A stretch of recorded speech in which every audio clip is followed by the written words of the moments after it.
So they about removing the sun.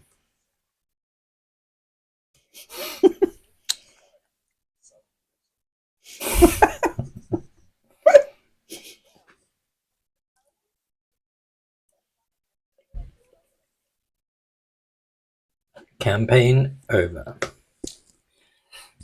No, you always roll 1d 10,000 minus 1. Yeah, just so you never get the 10,000. Sure is.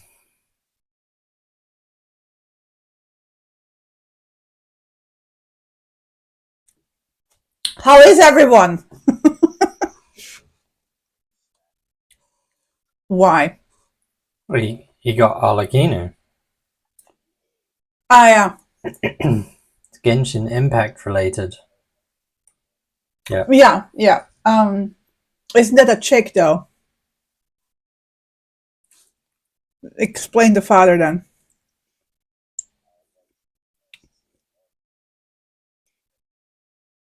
Oh.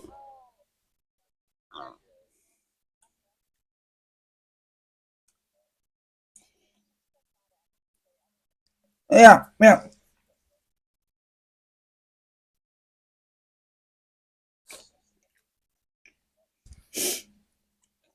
Seems fair.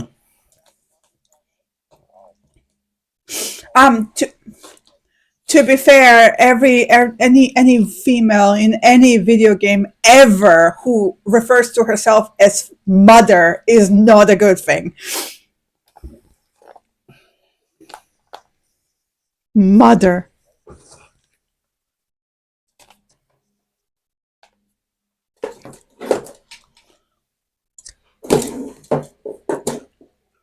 Well, before we start, Maya. Wait. Oh no, she has to come over. Still Maya, go horribly wrong. Come here. Apparently. I just find it hilarious.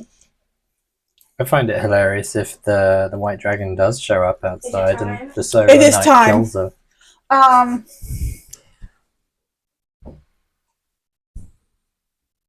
Mustache. Yay! Thank you. Someone will survive. The Solar Knight will survive. Someone will survive. Temporary party member.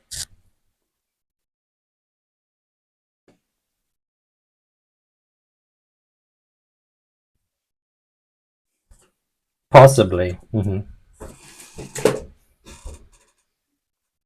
I feel like there might be a quest involving the celestial plane of existence at some point. Not for any grandiose treasure, but just to locate... Yeah, I don't mind sending it to Mechanis. That sounds fun. No one said anything about Mechanis. Yeah, I didn't say Mount Celestial. It's not the only domain of order. It isn't. Including the prime material. Yeah. Depends. That's okay, I'm lawful good. I'll get along in Mechanis just fine. It's fine. I'll just teleport you into the elemental plane of Earth, where you just get stuck in the ground forever. That's okay. I've got mold earth. You have mold earth. You don't have air and ways to open your mouth to actually use it. You just get teleported into packed earth. That's the element. Don't need voice. You can't move. Yeah. No, yeah, it's just dirt.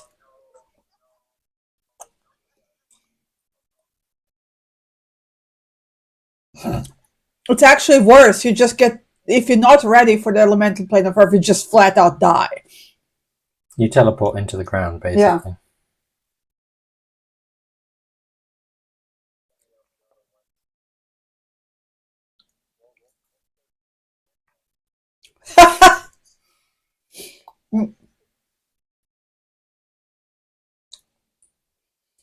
Anyway, how is everyone?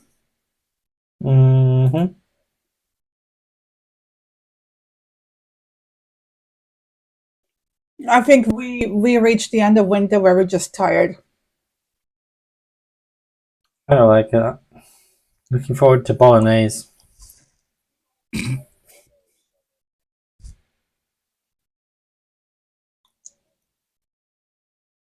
Yeah. And by hell, It's gonna he be means 22 degrees Celsius. No, he means it's going to be above 5.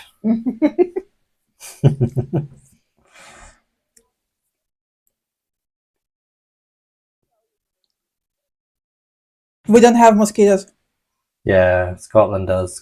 Scotland get midges. They're worse, to be fair. Just annoying. Who wants to do the reminder? Yeah. Lots of people. Lena lost because that's an appropriate way to start the session. Mm-hmm. So, Matt first.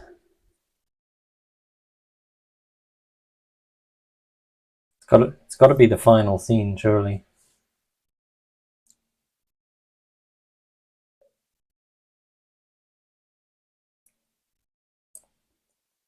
Mm-hmm. I thought you were going to say climbing on its back and using your cape of billowing. Well, we're about to ride in with,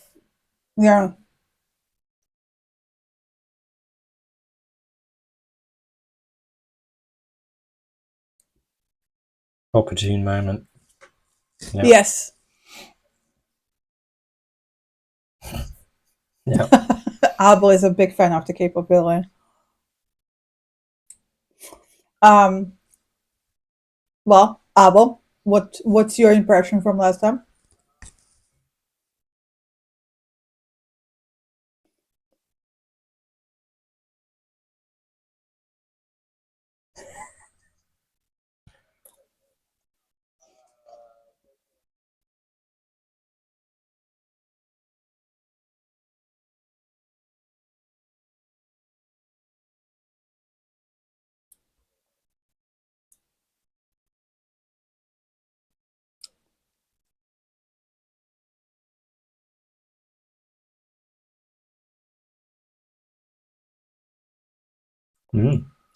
Chris?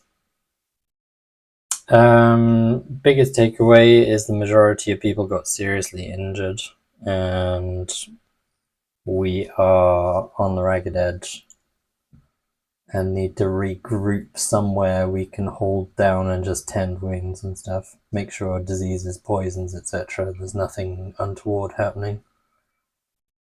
And then consider our next move. Lena.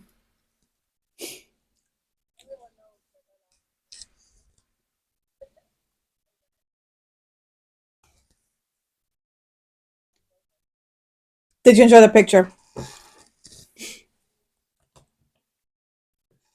I tried to kind of go for Muscle Mommy crossover echo. Yeah. On that note, without any further ado.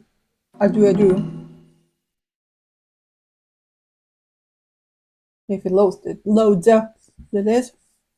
It's loaded, you're just probably... No, it took me a while. Oh, okay.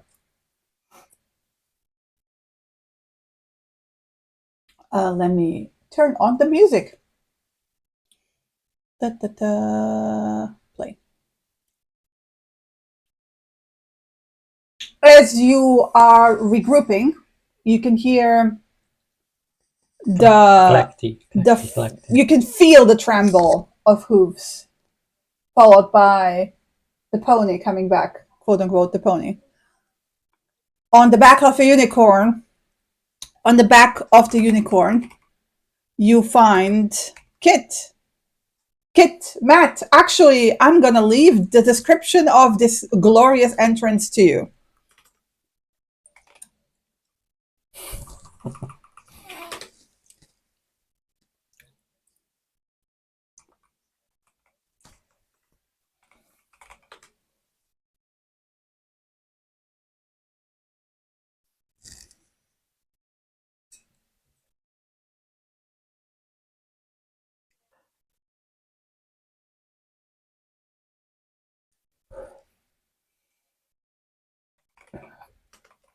all dealt with, I suppose.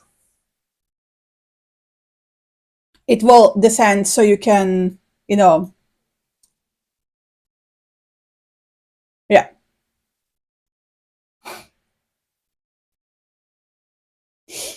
And again, as a reminder, this is not a unicorn that has dainty hoofs. It has really like the like the what is it, Shetland? No, not Shetland pony. The other one that Shire horse. Yeah, the Shire horse, basically, like one of those like wood pullers. Yeah. It's freaking massive. It's bigger than that even, but like yeah, it's huge. So what's the plan?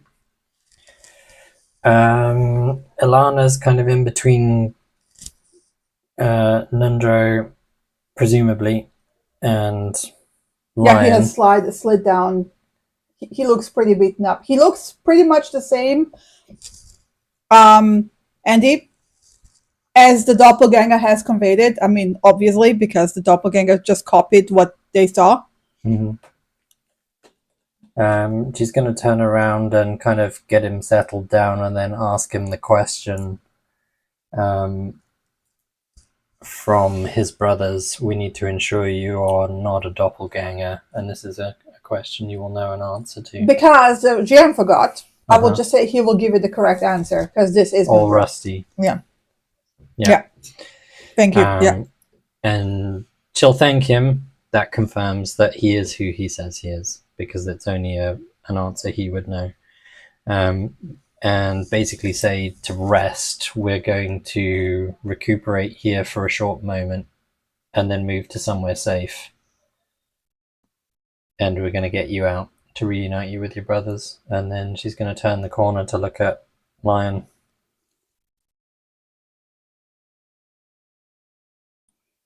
He will warn you not to get too close to the water with lights. He overheard the spider warning the others that there is a kraken. Lovely. That is attracted to lights.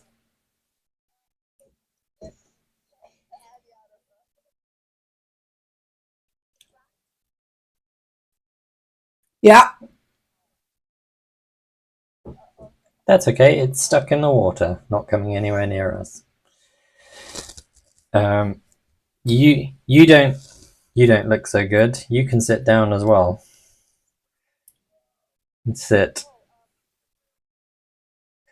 The skeletons will handle. Don't worry about the skeletons. Sit.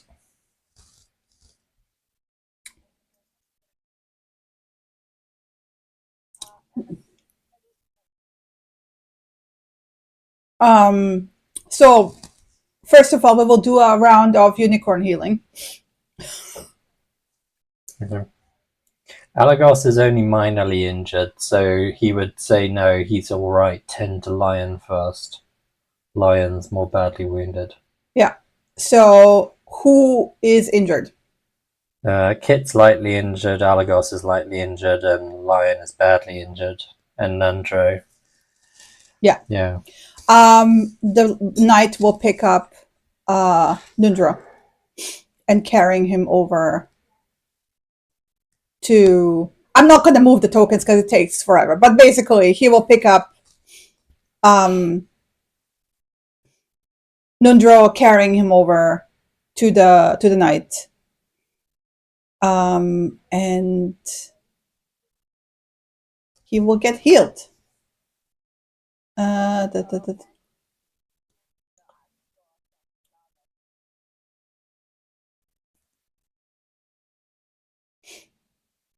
More treats. I also want to point out that he will say that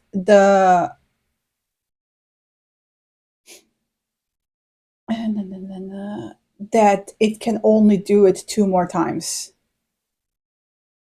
After Nundro. No, after Nundro 1 more time.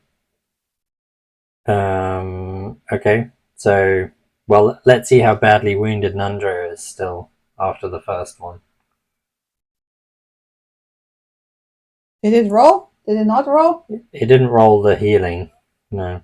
Yeah, well, I clicked on it. Okay. There you go. Now it did. 6 points of healing. Nundro. Yeah, he's full. So he doesn't look badly injured or anything anymore. Just covered in blood or bruises, presumably. Is it mostly like torture wounds? Yeah, he got beaten So up, badly yeah. bruised and stuff. Yeah, at that point, kind of Alana would just point straight at Lion and say he's next. Well, come over.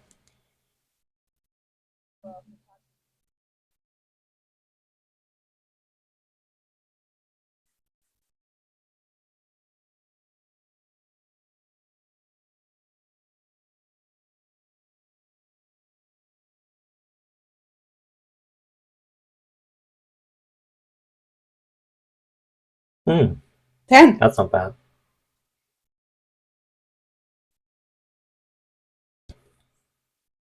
Well, nod majestically. Not too low, though, otherwise you might stab him. No, it's like literally taller than...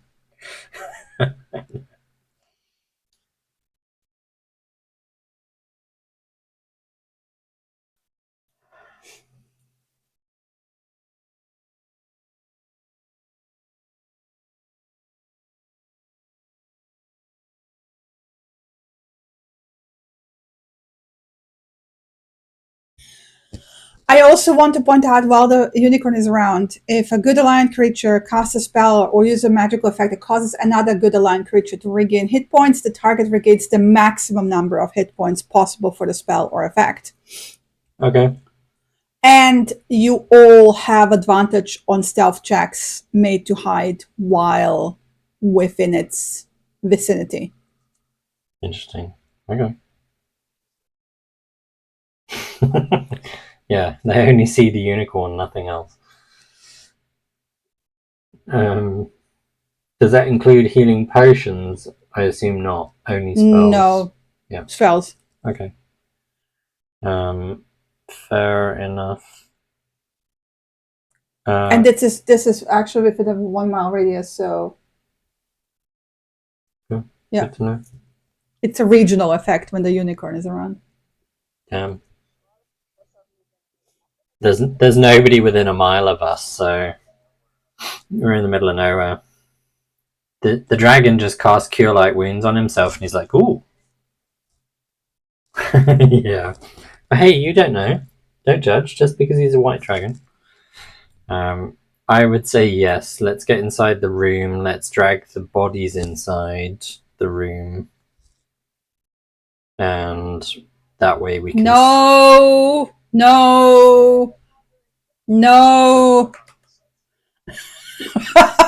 I'll be right back. Yeah. 5 seconds later, I'm done. Heard about the Kraken. Has gone off to deal with it. Yeah.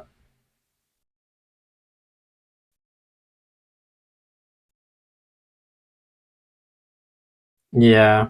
Drag all the bodies inside, basically.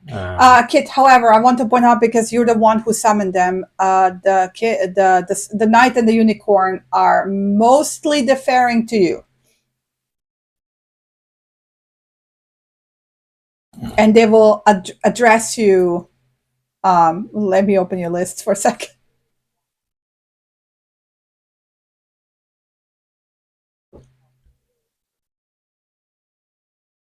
Yeah, steady him inside, basically.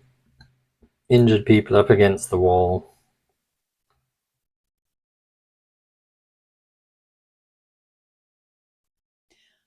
Yeah. They will address you as, you know, Your Serene Majesty, Lady Kitara Fizzlesong, Ruler of Radiant Roars, and Duchess of Delightful Distractions.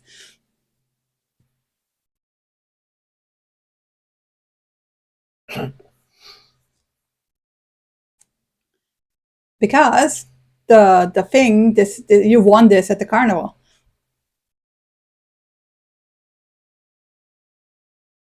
So they will position themselves here in front of the door. Okay.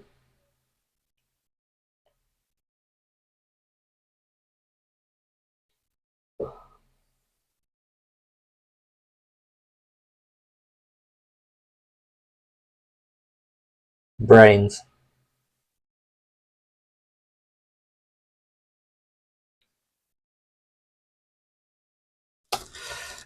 Um,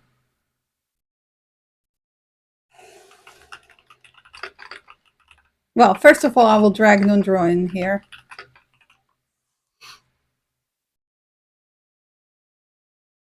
just out of curiosity, the Ring of Spell Storing Yes. that Kit has needs to have the spell cast back into it.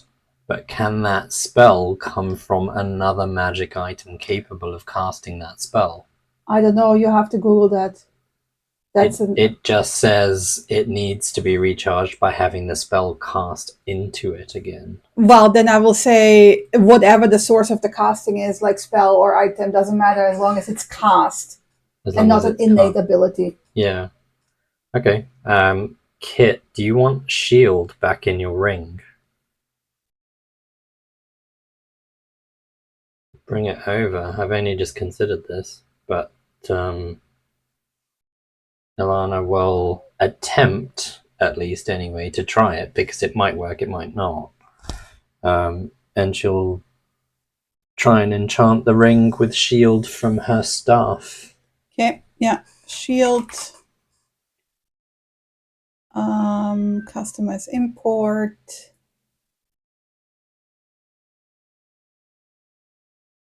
And I'll deduct a charge. So my staff's down to 6. I could have given that to you earlier on in hindsight. And edit. Yeah. But it's worth remembering I can recharge that ring quite frequently without spending spell points. Because the staff has 10 charges. And they recover like 6 or 7 a day on average.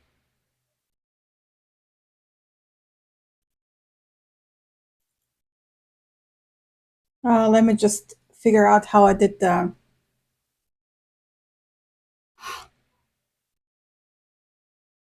usage. Okay. Yeah.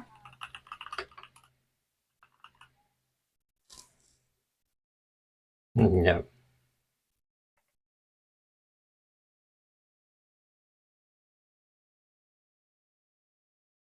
Okay.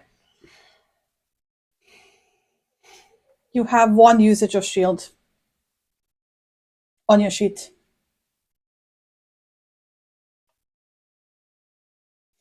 Cool. So, what you guys doing?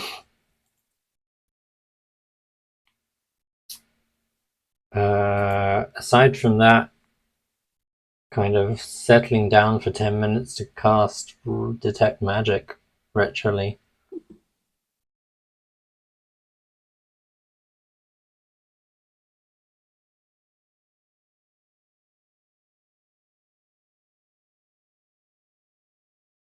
Okay.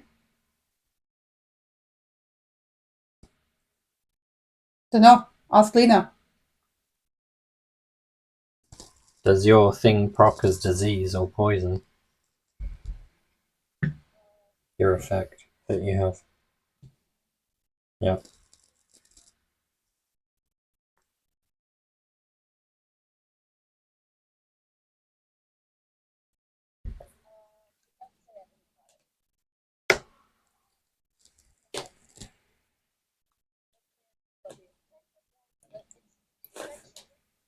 Yeah, it's a disease. That's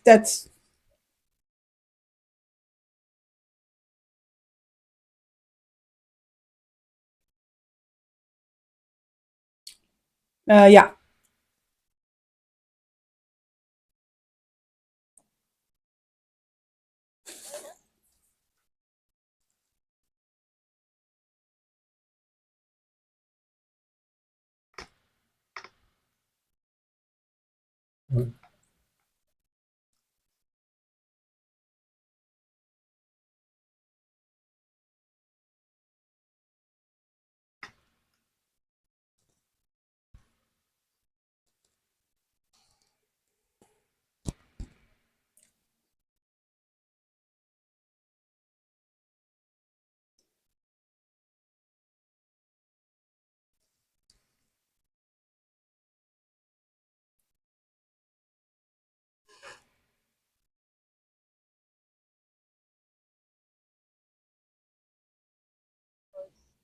But it's a disease. What? Is it poison or a disease? Yeah, from the sturge. Okay.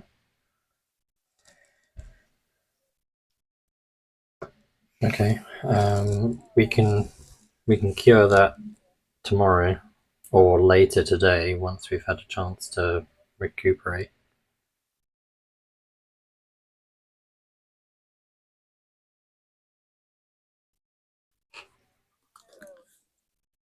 I would imagine the giant mosquito would be my guess.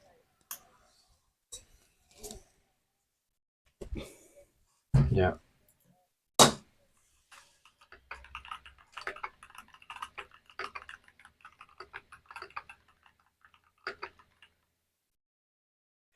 I would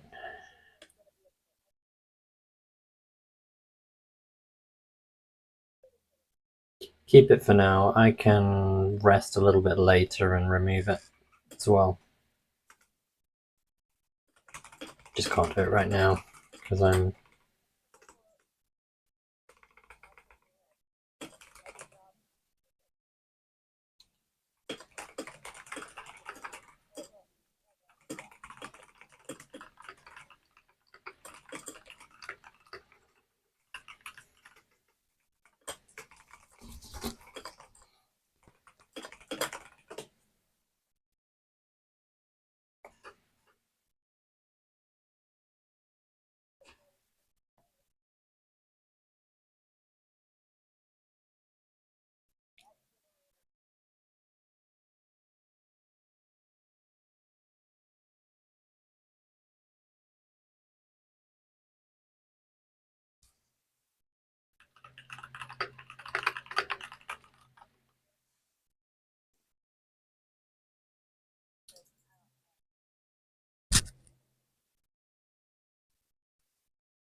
yeah.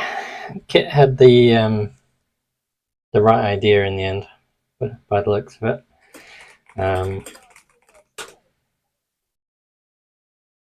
Alagos was the one telling Kit to pull it out, but Kit was the one who saved our bacon, so to speak.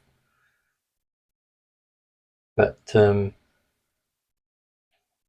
I think it was getting rough, and we've still got the skeletons and stuff to deal with in one manner, shape, or form, but I think we might be able to resolve that without any conflict. We'll have to see.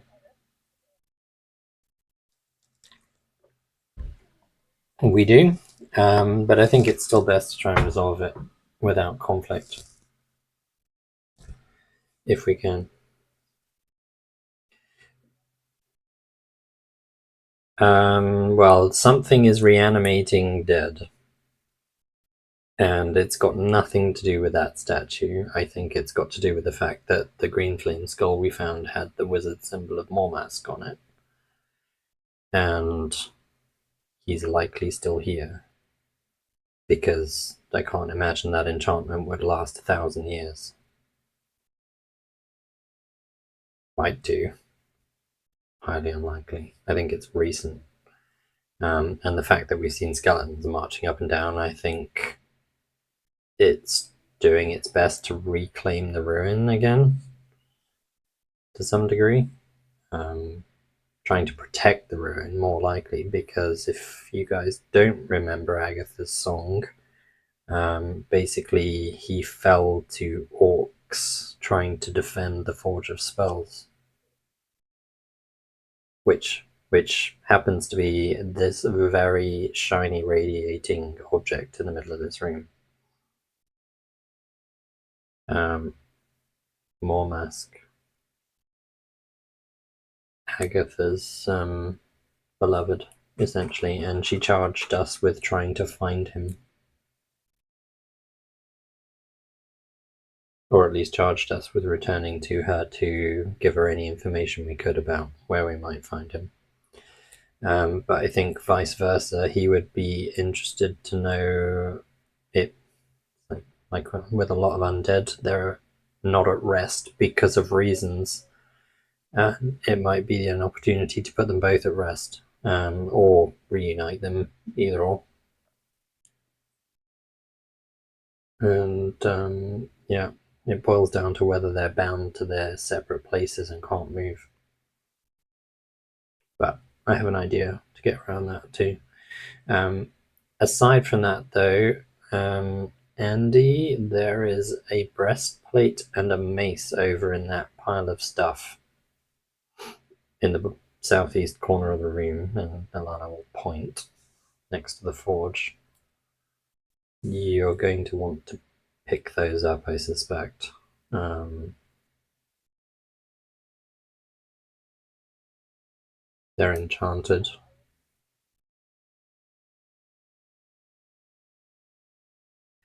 I wouldn't look them over now. We'll figure out what they do later.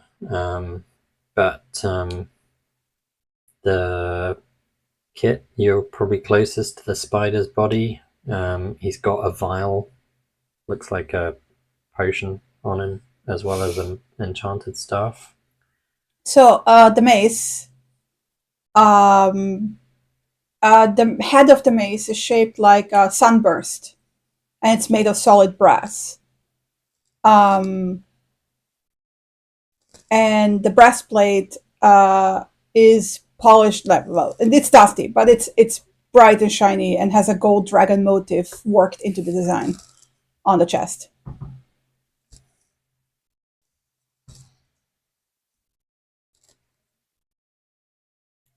You haven't identified it yet, so if you're picking it up, I don't know what your weight capacity is.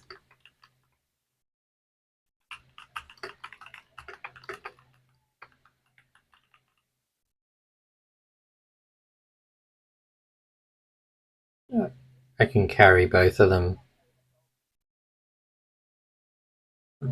I can carry them if you want me to.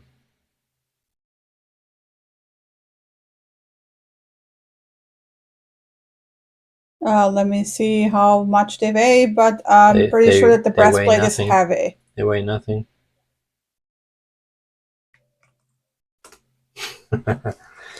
Zero in 24 hours time. So we're gonna have.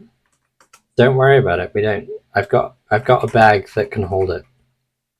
It's not a problem.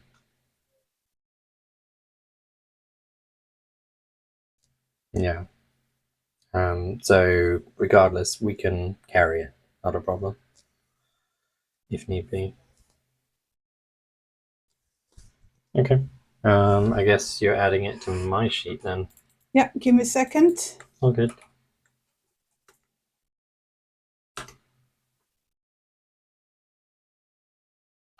And we can do a double enchant, double identify later.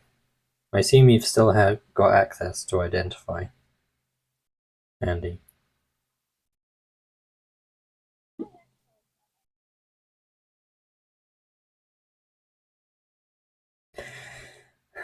Yeah. Okay. Yeah, they're quite enchanted.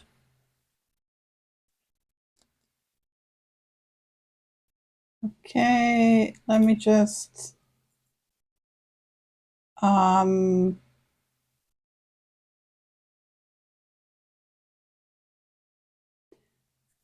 struggling with the new thing they did with the where is the enchanted not identified not identified thing toggle.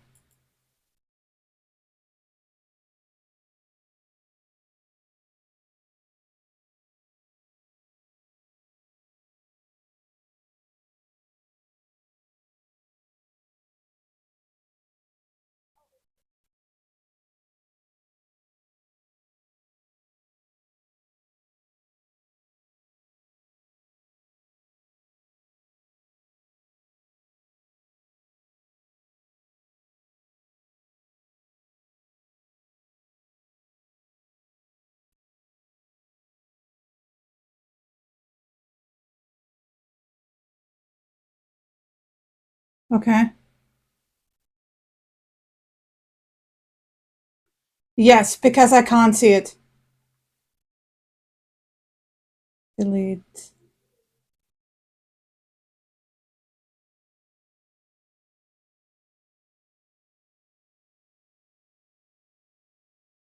Ah, okay. Cool.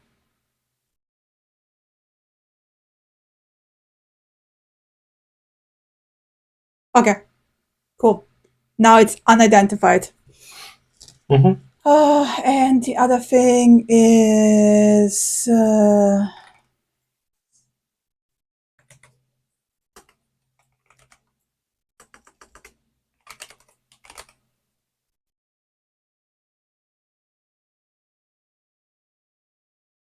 and edit.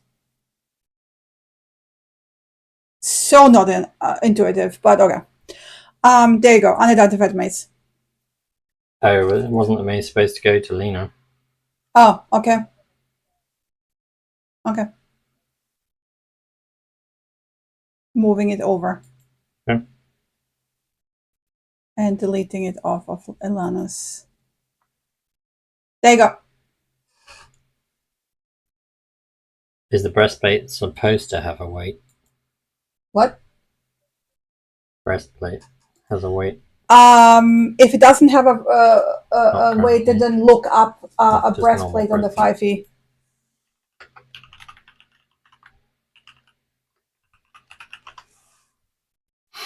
£20. Yep. And if the mace doesn't have a weight, please just look up mace and add that. All good. And then Kit's picking up the staff and the potion. Potions, it's 4 of them. 4 of them? Yeah. Should we split those? Do they look the same? Yeah. They look like basic healing potions. Of course, I didn't get a chance to use them. I've got 1. Alagos has 1, I believe.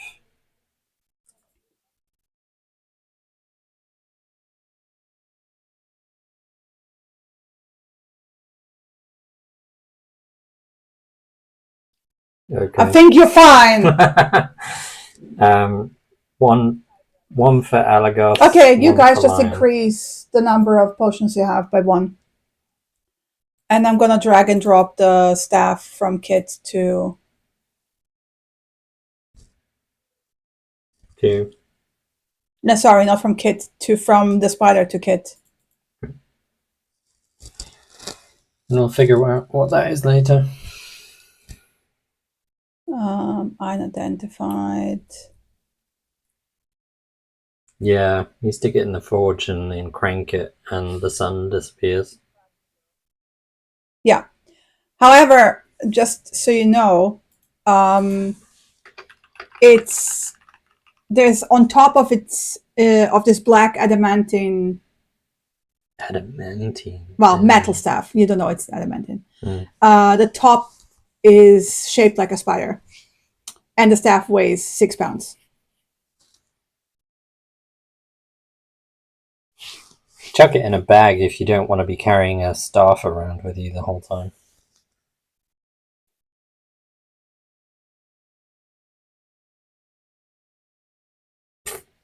Okay. And it's not the first time she's like walking around with a staff. Yeah. There's of course the question of Kit may or may not wanting to eat a brain. Correct. And somebody please roll me an intelligence check. Or roll me the insight check. What are we inciting for? Are we inciting rebellion or? No, I will just like.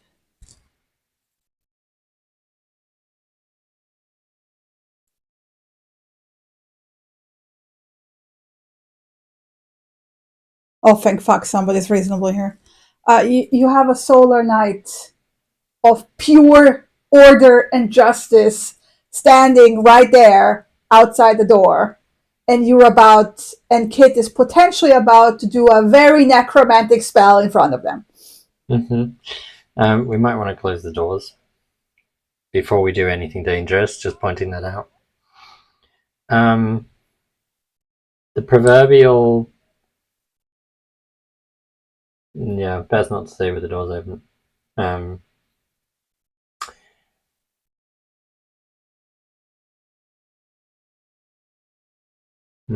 Something like that. Yeah.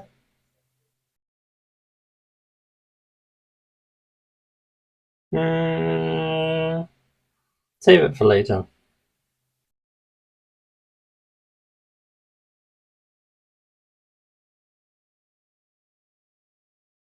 It's already cool.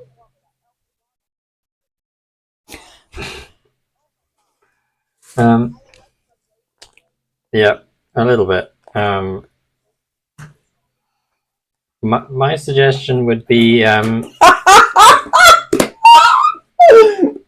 suggestion would be I will take 100 XP for this. Would be for Kit to navigate their way back under the pretense of checking on the dwarves. He's right there. He can hear you, by the way. Well, we still need to check on the dwarves to make sure they're okay.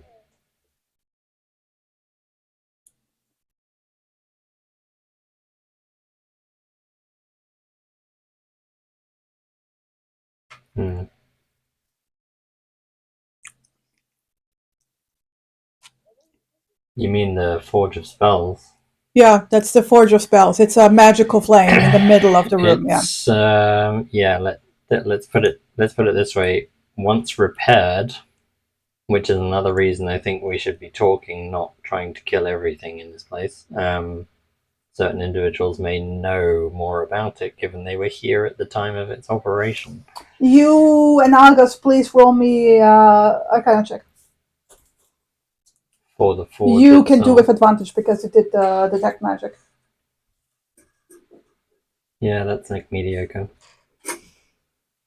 Alagos can be like, yeah, I know more about this stuff in my sleep. Yeah. Green flame! Alagos knows very little, to be fair. I mean, he's not an expert on... Your expert on this region, historically, is in Phandelver. Yeah, I know. But I still know a fair amount. I will give you the info and secret.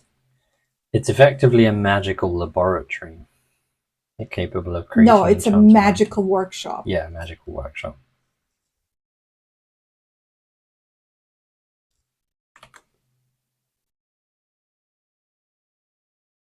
I do not mind that, they will say. Are these considered creatures of evil, just out of curiosity, spectators, or are they kind of just indifferent, neutral? They are considered creatures of the far realm and of chaos. Okay, so bad, yeah. There is no such thing as bad. There is the negative and the positive. Okay. There's order and chaos. Mm-hmm. But as far as you're concerned, it's the polar opposite of you. And each element is necessary for life to exist. Yeah. It is the imbalance that is, if you want to phrase it that way, bad. Mm-hmm. Okay.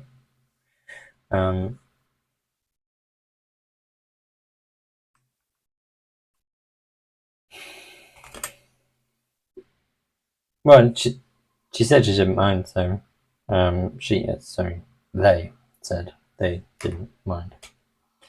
Yeah.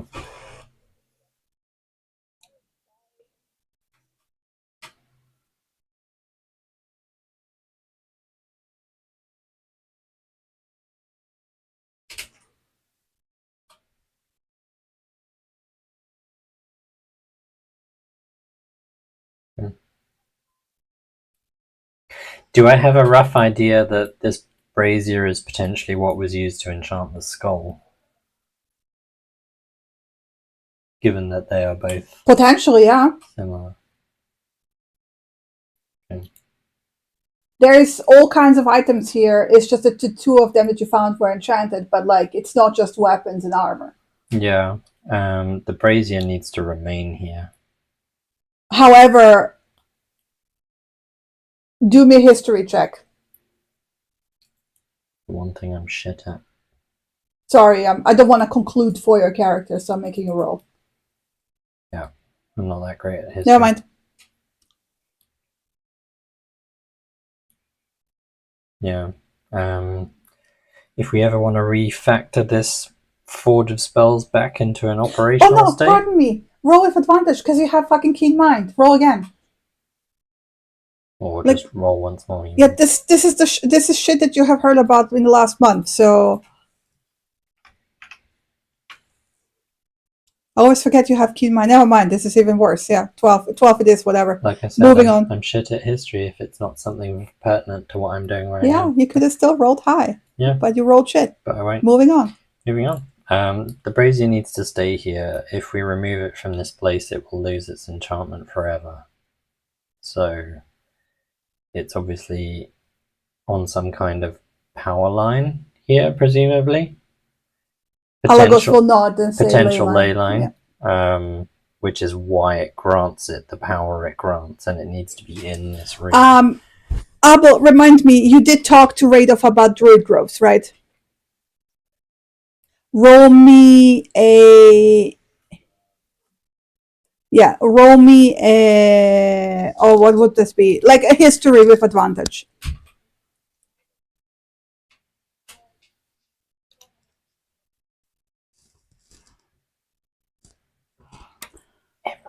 No, this was a small one because this is like a topic of interest. I just like in case he did roll really. Yeah, the 12. Druid groves are not necessarily above ground. I'm gonna leave it at that. Mm.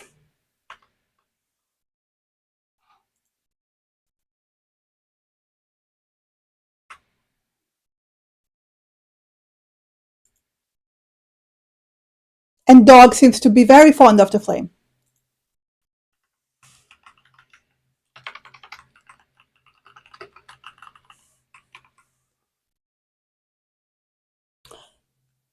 I mean, I want you to roll me a wisdom saving throw for Dog.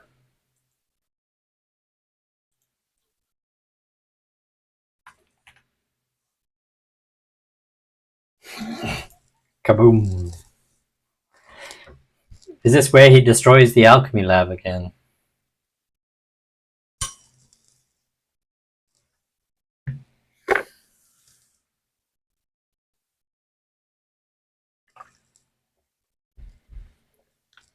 That's not bad. Cool. Dog explodes. No.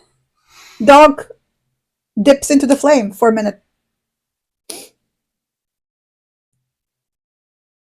Does he turn green? He's gonna sit there for a little bit. Mm-hmm. Oh, he seems to know what he's doing.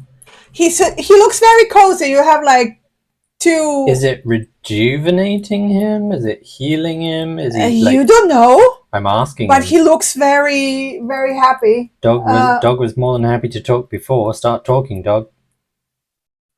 Oh, it's juicing me up. Okay. I'm being juiced up. Are you being healed? Juiced up. So like empowered. Oh yeah. Okay. Don't drain it too much. Yeah, do you need some privacy?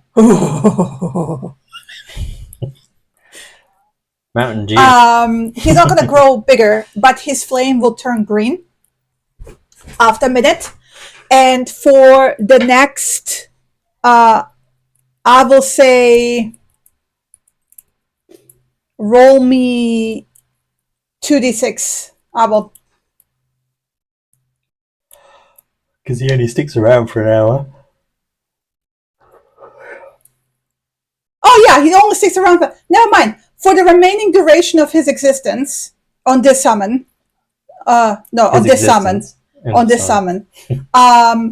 every time you roll damage for him, roll it as crit. Damn. That's worth remembering. Has Dog found his new home? I mean, he's quite happy here.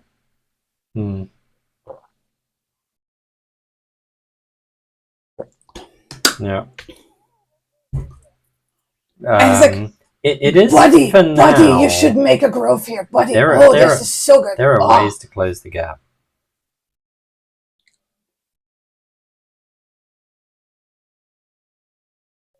Alagos will point out that there is a spell that can create a permanent teleportation circle between two locations. Yeah. Well. Yeah.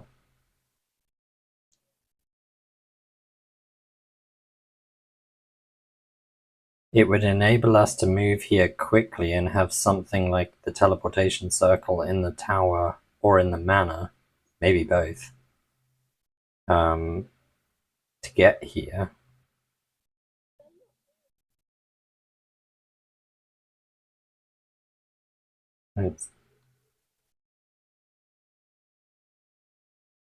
What better way to ensure the Underdark remains kept in check?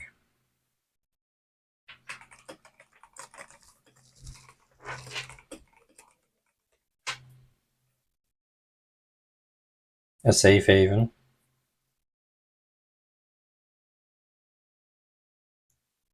Technically I can't speak it, but I can understand it with a spell.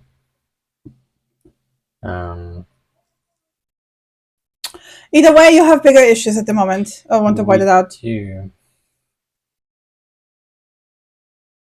Yeah.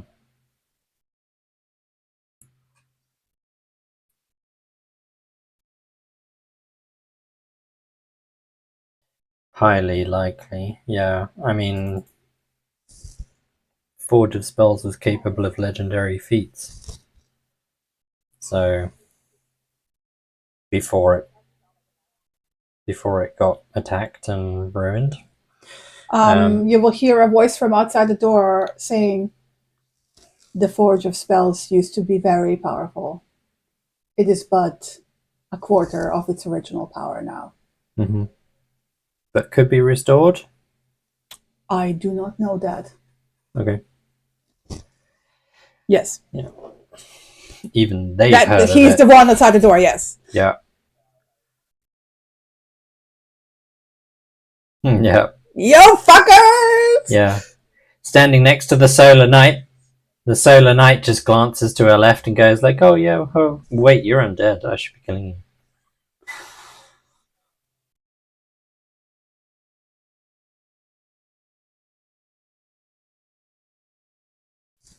It used to be a very powerful source of... It used to be a very strong source of power 1,000 years ago. Something that ought to be protected and ensured it's used for the right means. They nod. The unicorn nods too. Yeah.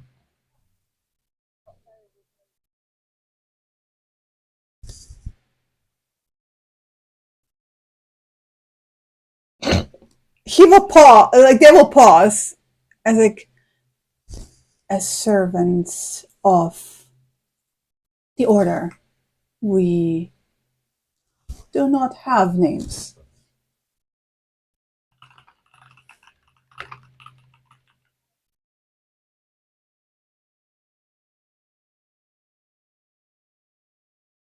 If that is easier for you, Knight will do.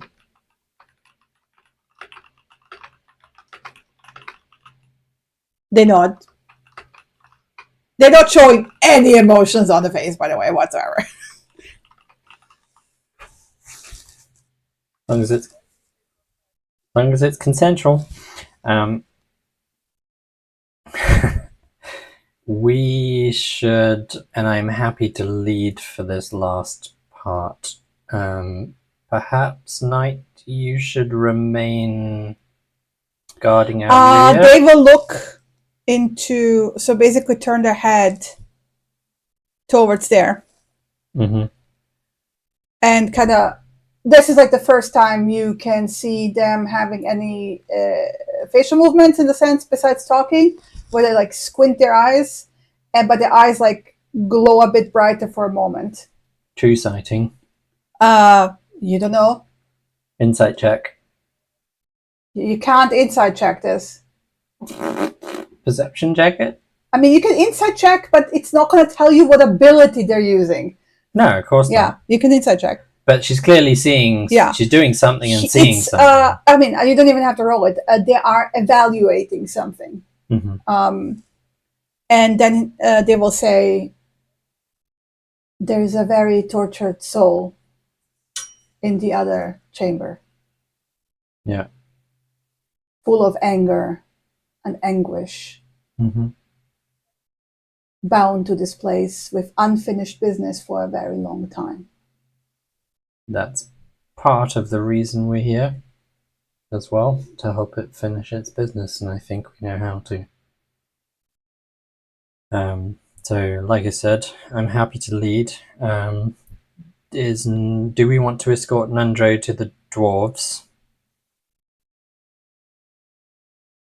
And then deal at the very least. I think that's what we should do. He basically, I'm gonna call like his other brother, two brothers, like he is physically healed, but he has exhaustion. So he has will mental problems too. After being tortured. Yeah. So basically the others needed like a good, several weeks to recover. So he will too. Yeah. You don't need to carry him. He can like sort of walk himself, but like he's very slow. Yeah. Ilana will usher the others out of the room on the pretense of escorting Nundro back to the dwarves. And yeah, he's at half speed, so that's you know. And when Kit comes to leave the room, Ilana's going to whisper to Alagos to go on ahead. The Solar Knight will actually come to his aid and then guide him to the unicorn, and the unicorn will like lower itself. Mm-hmm. And I want to point out, you get the sense that this is not a riding animal. This is an animal that does others a favor, but it's not I'm a riding horse. No, it's actually, if you would consider that, it would be insulted. And offended. Of course. But it also understands it has a very wide back, and for those in need, it's more than happy to, help essentially. So, and so for the sake of brevity, I don't want to move the tokens for the entire freaking cave. But what's the plan? The others are going to go on ahead. Ilana's going to stand by the door and hold Kit back and let the Solar Knight lead the others to the dwarf. Okay, they're not going through the mushroom cave, though. They're going all the way around. They're going all the way around, so she knows it's going to take them a good, 5 minutes at least to get back. And which she will suggest to Kit that if she does want to consume the spider's or the beholder's brain,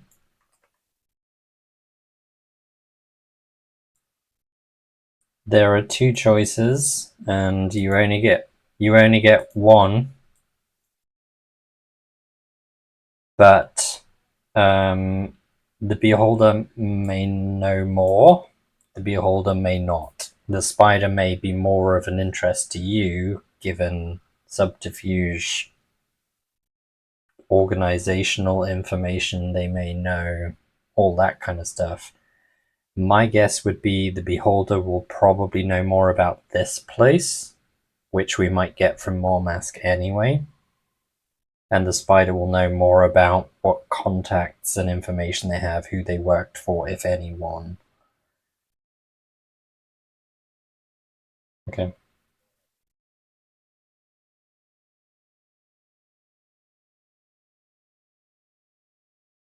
a very long time.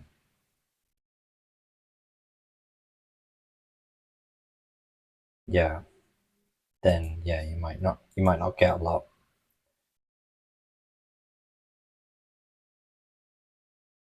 Yes. So yeah. Up to you. So just first the people who is going with the Solar Knight to drop off Lindra. Everyone else. Okay, cool. So that's gonna take 15 minutes there, 15 minutes back. So I'm just saying half an hour.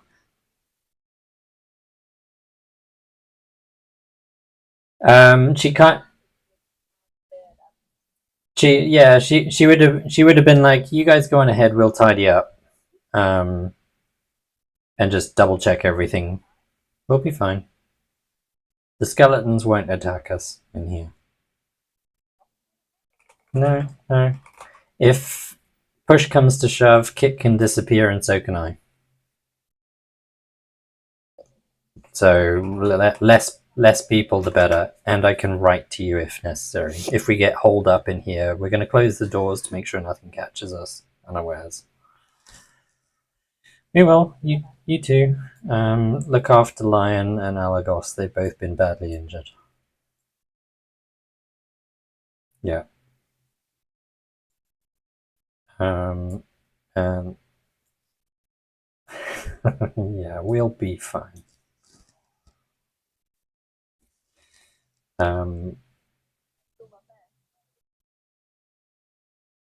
Okay.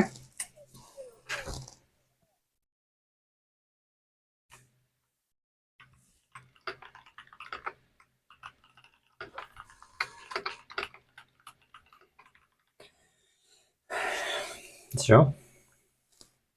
I suspect it starts with being near the body. Being near the body. Because he died like up here. No, I dragged him next to Kit. You dragged him next to Kit. Okay. He died outside. Yes, that's fine. I was just making sure we're in the right place.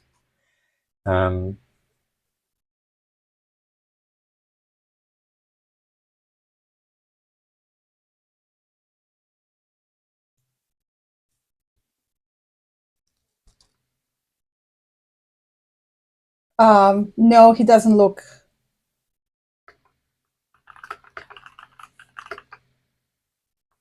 No.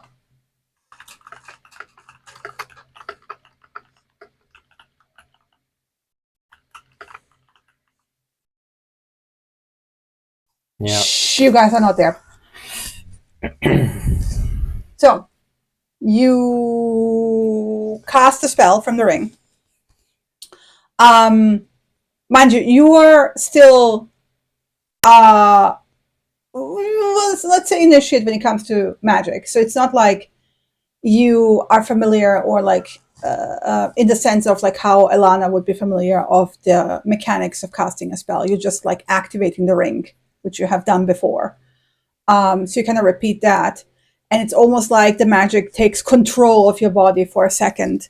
And you feel this like spectral hands reaching through your hands and almost like a secondary jaw laying on top of yours. And you just like grab and viciously just like crunch down on the skull. And the secondary jaw crunches around and it basically just crunches it open and, you know, goes to town. It looks very, as visceral as you imagine. You've seen animals eat before. Yeah. Yes, basically. Oh, I liked it better. Yeah, so you have like a teeny mouth coming out of your mouth into the entrails itself. Yeah, mini mouth. Eating the brain. And eating the brain. Lovely. Yeah. Yes. Thank you for the idea, Matt.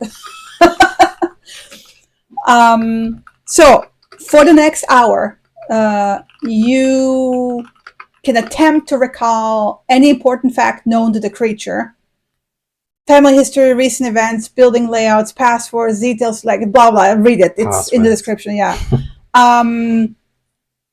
To recall a piece of information, you must make an ability check using your spellcasting modifier, which is, in your case, they've all got pluses, so.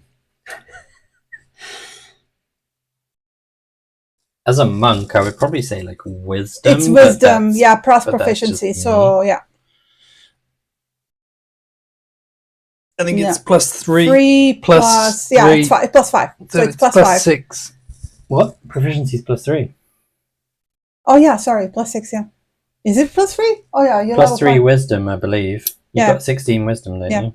Yeah. So plus 6. So +6 to your spell. So the DC is equal to the corpse's intelligence score. Let me double check. This is where you find out he wasn't that smart. He has an intelligence of 16. Mm-hmm. So it's DC 16, and you've got a +6. And once you roll to determine whether you recall the fact, you cannot attempt to recall it again. Okay. So what you're going to do is attempt to recall the fact and give me a warning that you're going to try something. And Alana's going to use guidance to help him.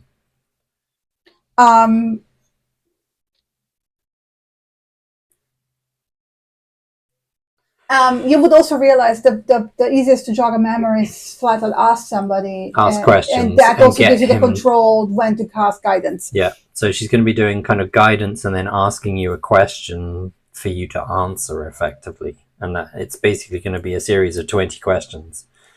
And then this guides you into answering the questions she thinks are relevant. But if you've got any questions, also just hold a finger up and then I will repeat the process and you ask the question out loud and then you will answer the question as well.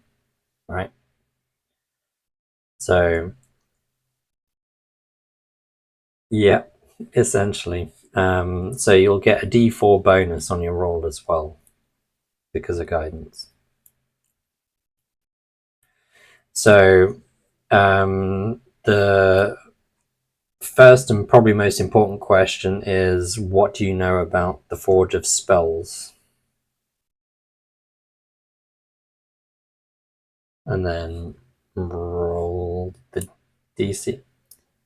1d20 plus 6 plus 1d4. Then you got to be a 16.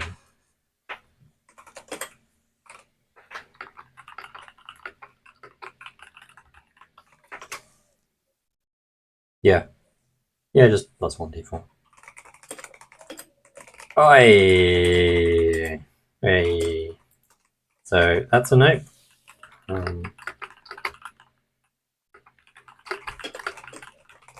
No. You can remember the question. You just. And also give me just 1 second here. Sure.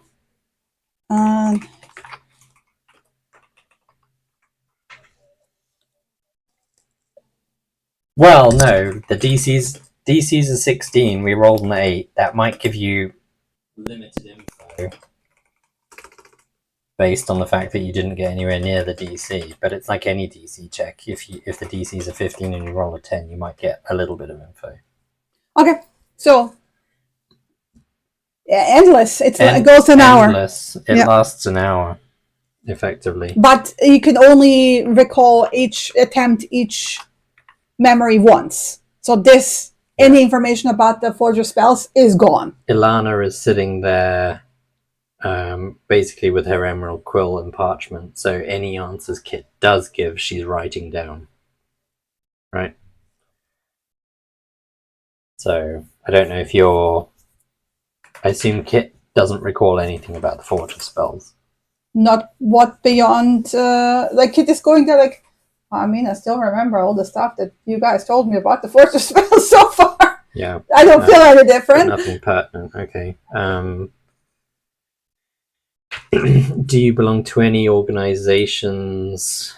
Have any special contacts? Know any passwords related to such organizations or contacts? You might want to go one by one. Otherwise, if he fails, all that is gone at once. Sure. Yeah. Do you? Yeah.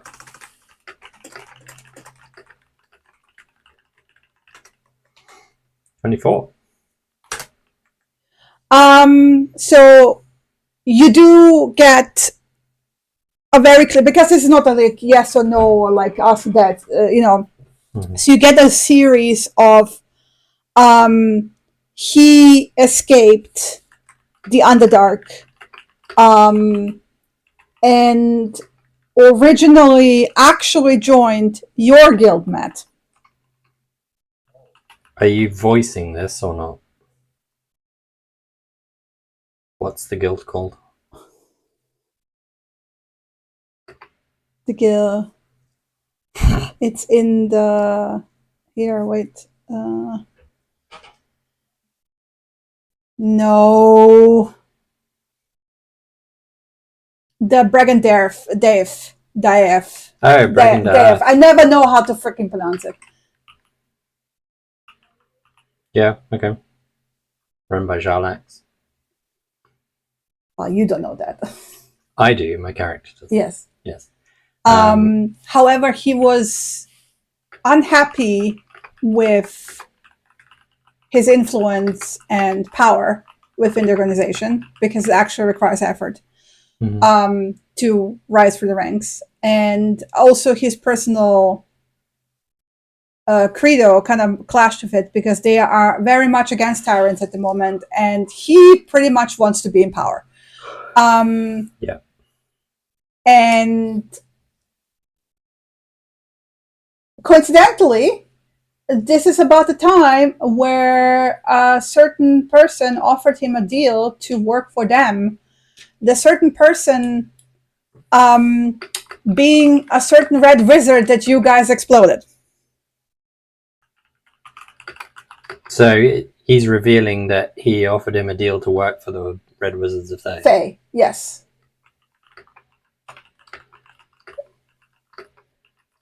Yes. A certain red wizard who didn't count on a first level mage doing move earth underneath his dome and then dropping 2 fireballs into it. I'll get back to you on the name because I have to dig it up from my notes. But like, yeah, you will definitely get finally a name for the red wizard. Okay. And he was looking not just for the Forge of Spells, but he was looking for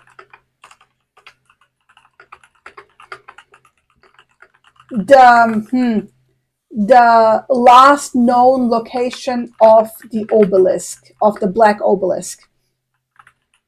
He's not sure what it is from your memory that you're getting, but he feels like it's, and it doesn't matter to him because he was promised power by the Red Wizards in return to finding the information, the whereabouts, and they were promised that like once he finds that, he may keep the Forge of Spells to do as he pleases.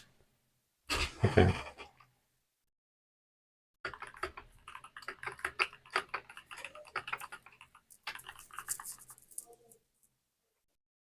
So that's organizations. So yeah, he's working basically for, not as part of the Red Wizards, obviously, but for the Red Wizards of Thay. Yeah. Or a specific branch of them, rather, not like in general. Sure. There is a group of them. You would know that, Kit, that there is a group of them who are hunting down the Black Obelisk, whatever the heck that is. Okay.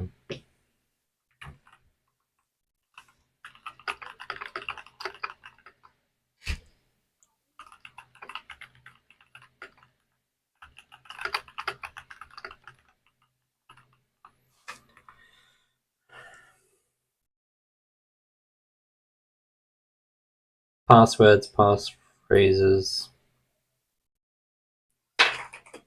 and what they're a key for. Yeah.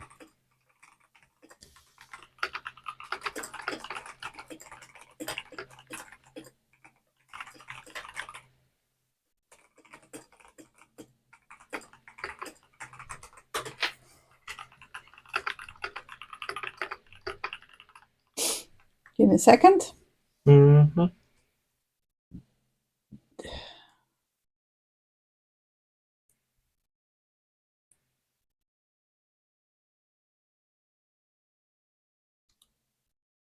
And also, while you're recalling this, it feels very strange. You can really feel this is not like your own memories. It's almost like overlaying. Or like it has like this dream-like fuzzy quality of like you're clearly recalling information, but it feels strange because you kind of almost know that this is not yours.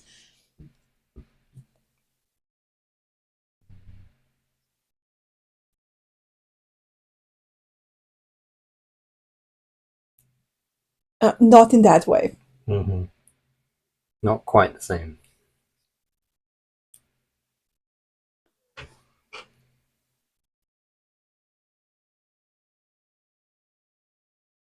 No.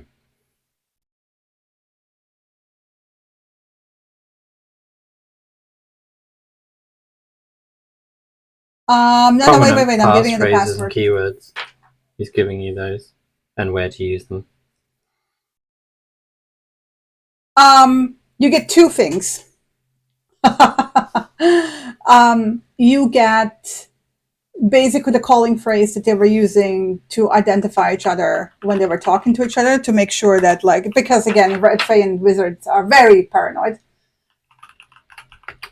So it was like a hand motion plus saying the phrase and then having a response to that.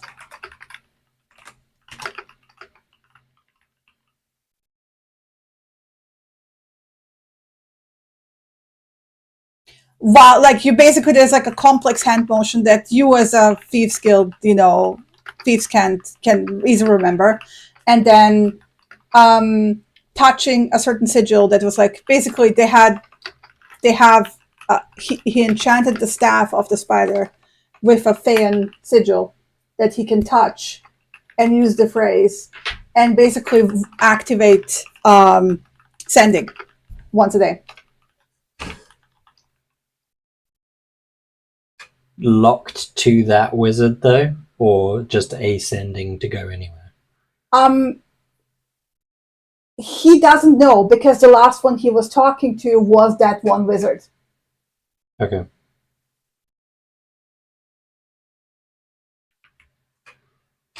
Interesting. What the fuck is this music? Skip. I don't know. Yeah. So you said there were two things. Was that both to do with the Thayan wizards? Yes, Yeah. and the other one is a bit more complicated. Okay. Because it's the Phaean cipher. Yeah. He can't speak it. Like, it's impossible. Like,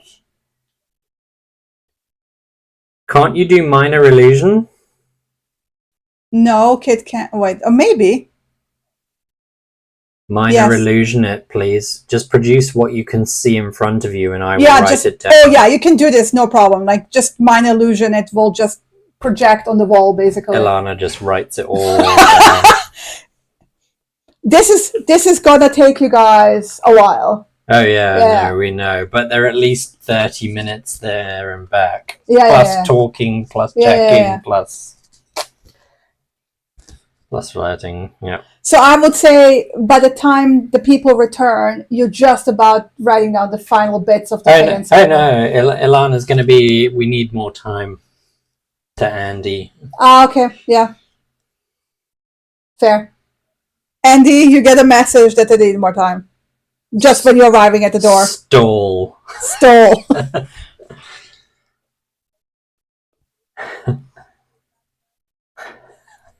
Okay.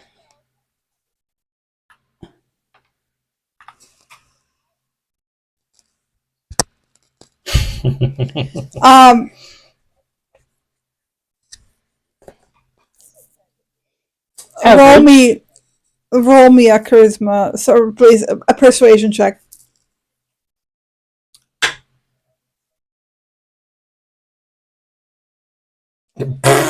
And Lana, you would also remember how derpy she is right now around the solar. You might want to send another message to Lion. She flips the page to Lion. Yeah. Stall.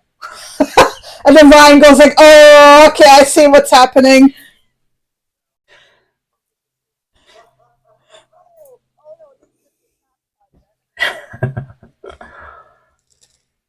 Lion, roll me persuasion.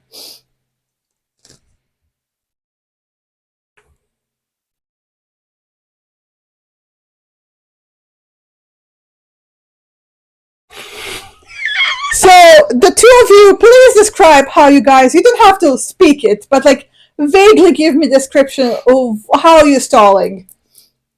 I've still got one more trick up my sleeve.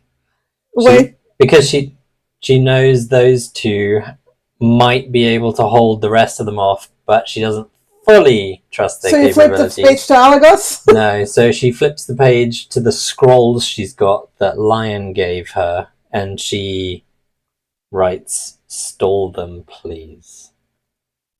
Whether he will get the message or not, I don't know. He got the message. I know, but he's got to be looking at the scroll. Okay.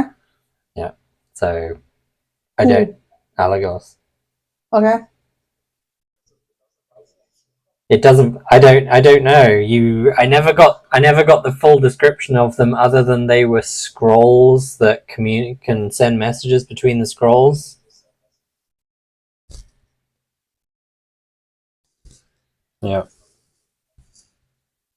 Yeah. And then she'd flip back to Lion and say, "Tell Alagos to check his scroll." Okay. Okay. Yeah.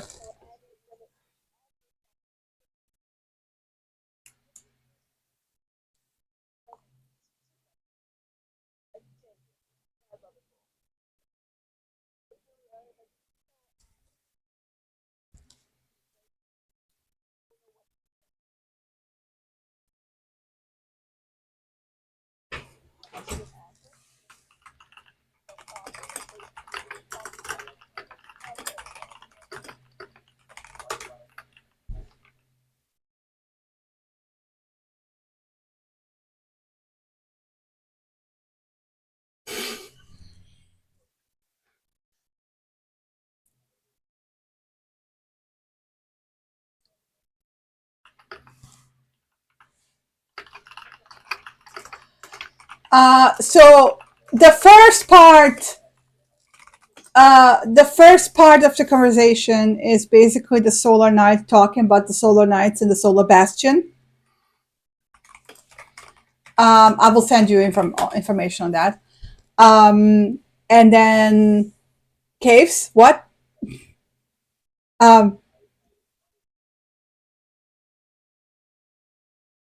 Okay.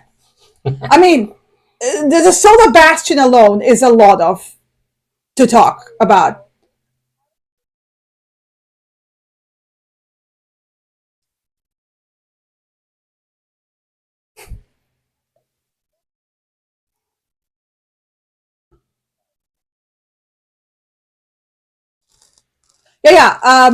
He will like they will eventually also speak about like the training yard, the harbor, the North Tower, the library tower, stuff like that.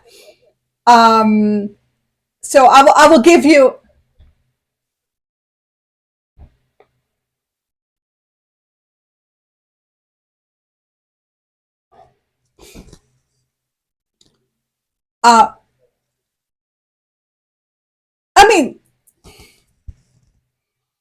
I mean, what are you trying to persuade here?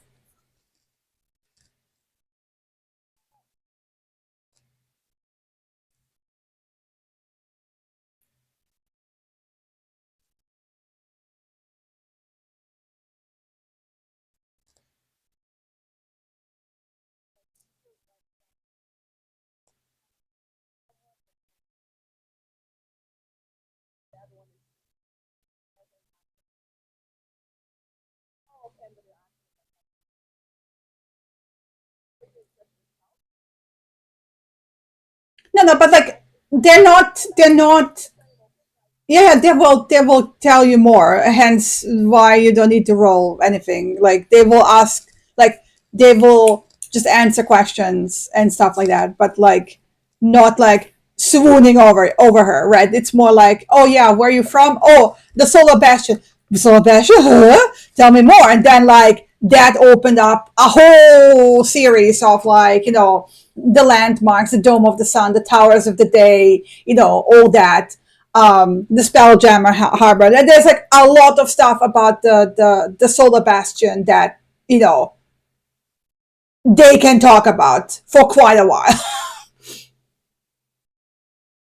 So no need to roll again in that sense. So yeah, sure.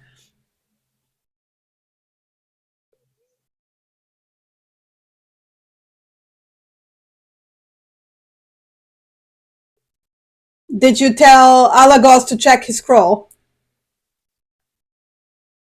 Okay. So Alagos will just casually stand at the door with his back towards the door. Mm-hmm. And keep the conversation about the Solar Bastion and the library. Oh, what's in the library? Yeah. All that kind of stuff. But also, they don't seem to be rushing to get back into the room. They're like, okay, yeah, whatever. You summoned me for 24 hours. Whatever the fuck you're doing, I'm just standing here for 24 hours, right? Yeah. So it was more about stalling the others from opening the door. Yeah. Yeah.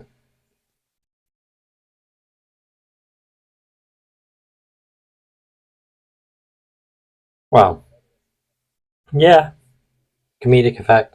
Yeah. Anyway, you've read everything down. You have a cipher. So we've got the Thayan cipher. Thank you. You're welcome. I can't think of anything related to the spider, other than maybe to what? Yeah.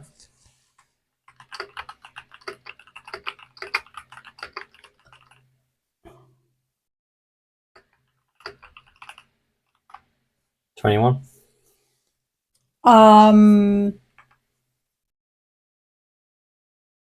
Not a lot of details. Besides, there's this group of pesky teenagers. Not pesky. Yeah, I was trying to do a Scooby-Doo. Yeah, I was trying to do a Scooby-Doo reference, but like, yeah, if it weren't for these pesky adventurers, messing with his plans, he would have been much further in his research. Mm-hmm.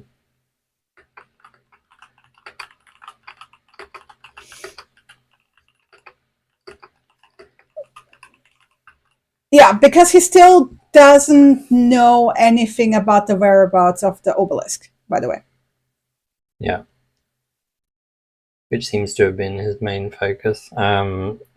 Did he have a camp or extra supplies or treasure hidden anywhere else for safekeeping? Because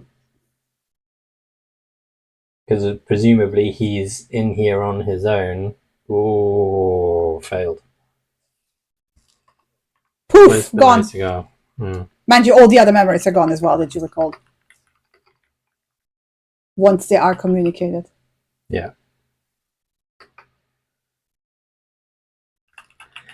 You could ask him about the dragon, if you knew anything. He would have been aware it's in the region, so... You don't have to repeat the question. The moment she asks you, you're recalling it. Right? Yeah. He hasn't encountered anything. But he knows from the Phaean Wizard that something large and nasty has displaced the white dragon that originally had its lair in Icespire Peak. So the large and nasty is in Icespire Peak? Yes.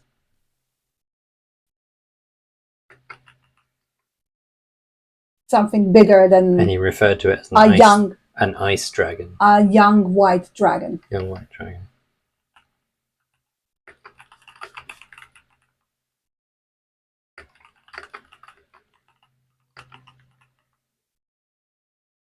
I spy a peak or the dragon?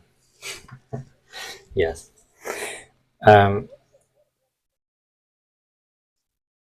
Too bad it was a one-time use. Oh. Might be a different solar night. So that's about the dragon. Did he have any further plans regarding Phandelver? Because he was instigating the Red Brands to try and control the place.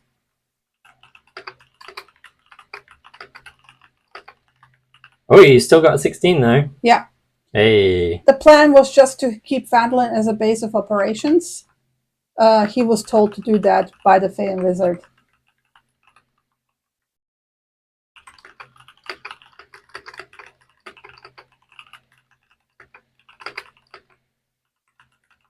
Yes.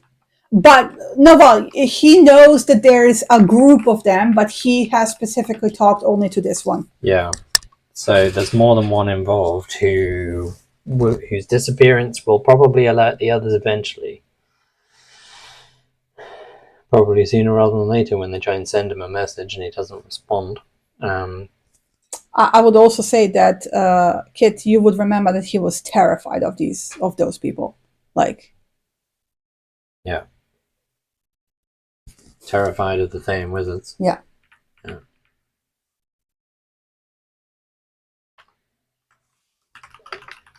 No, they were. Yeah. It was cut and run, basically. Kill and run. So, You have 20 minutes left. What are you doing? I can't think of anything else relevant other than to ask about this place. Did he know about Mormask? Yes. Okay. Not. Kit, you will feel confusion because the spider per se didn't know the name. Mm-hmm. So. About Mormask, the wraith. Yeah, spirit. so basically that jogs the memory, like the spirit, the wraith. Yeah. Basically, what the spider knows is that there is a wraith, and they couldn't get close to the wraith, and they also kind of stayed away from the chamber with the beholder. They kind of figured out enough that they're somehow related, and probably also the skull, but they were like patrols of undead that obviously are controlled by the wraith. Mm-hmm. And they didn't get very far in the month or two that you guys were wasting time, basically, because they were trying to figure out a way around the beholder and the wraith and the patrols of undead and ghouls and whatnot. So they were like slowly making their way. Slowly making progress. Yeah, over the last month, because they first needed to find out the information, which took them a month beating, the dwarves repeatedly. Mm-hmm. And then finally one of them cracked, which was Nundro. And then they were like basically working slowly towards everything, clearing things out. There were way more sturges, etc., bats, slimes, whatnot. So it took them a while to basically even make a camp. Yeah.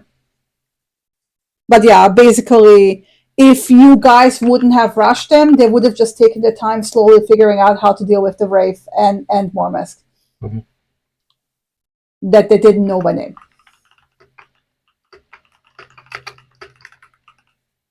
And the beholder apparently didn't mind the undead roaming. Okay. Obviously didn't see them as a threat and they didn't see it as a threat. Hmm.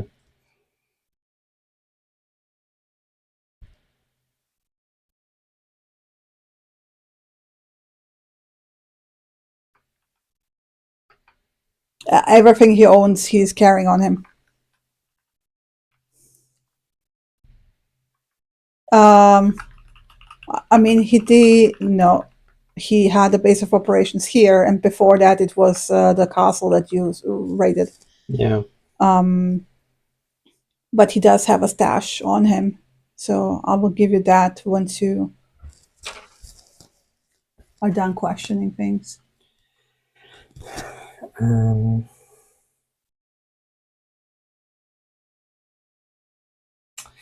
We can't ask anything about the forge because we asked that and failed.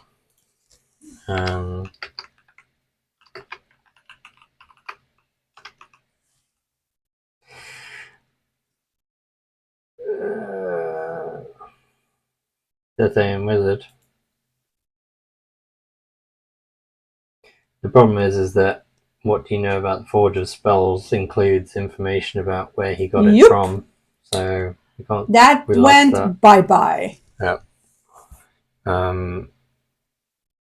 Too bad. So sad. What's your most important memory that we haven't queried so far?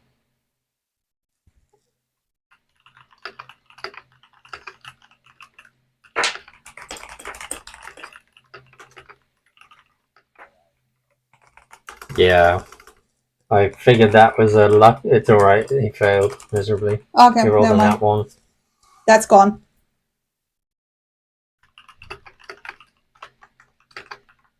That was a nat 1. Yeah. Yeah. I think we've probably lost a lot of the most important stuff with that last question. I gave you a black leather sack into your inventory, Matt.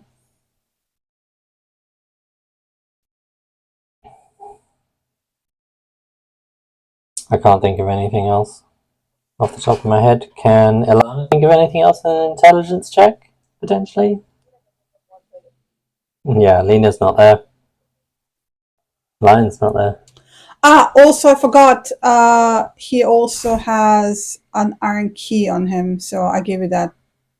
Oh, let me put that in the sack, actually, so you don't think it's from something else.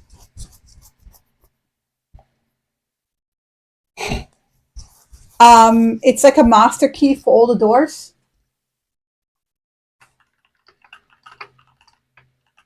It has a skull on it, and it's literally a skeleton key, yeah.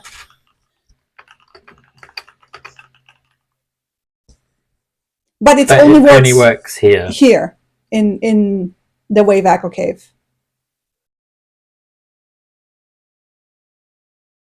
No, I'm not giving you. You have thieves' tools. Yeah. And you have a ridiculous skill on those thieves' tools. You. How would you cross the lake to the Underdark? You wouldn't know. Like, actually, he doesn't even know that the lake goes to the Underdark. Okay. But it's just the underground lake as far as they know. How does he know about the Kraken? Because they got almost eaten by it, because they were wandering past with lights. And then again, it tried to, yeah. It actually did grab 2 bugbears. There were 2 bugbears lesser because of Kraken going num num num. And you don't have any memory of this lake going to the Underdark at all. Like, there's no relation with this lake in Underdark. Okay.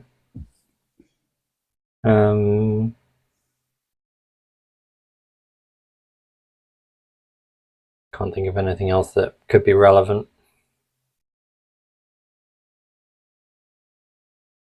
But what you get, actually, he knows that the noise is because the lake has hot water springs that periodically build up the pressure, which then causes a tidal wave to crash through the cave. And this is why every 2 minutes it has the crashing wave thing going.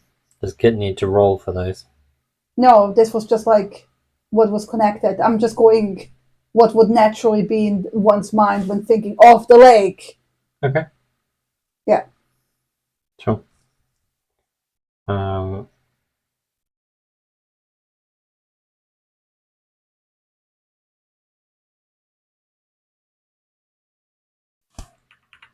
Anything else? Can't think of anything.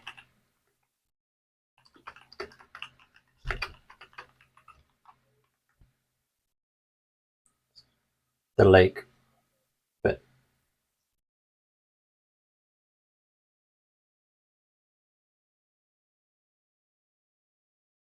that our characters might know.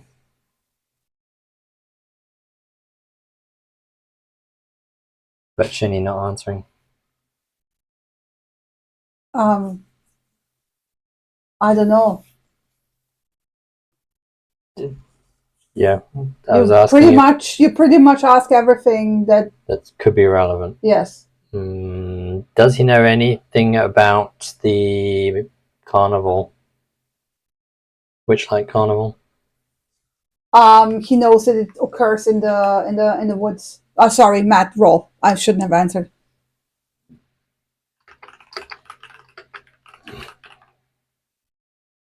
That'll do. Yeah, it's an occurrence in the forest, but he don't care.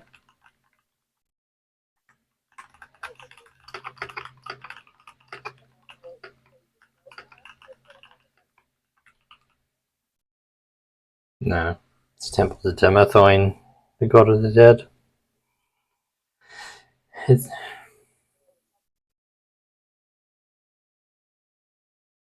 Elana knows what it is, so... yeah.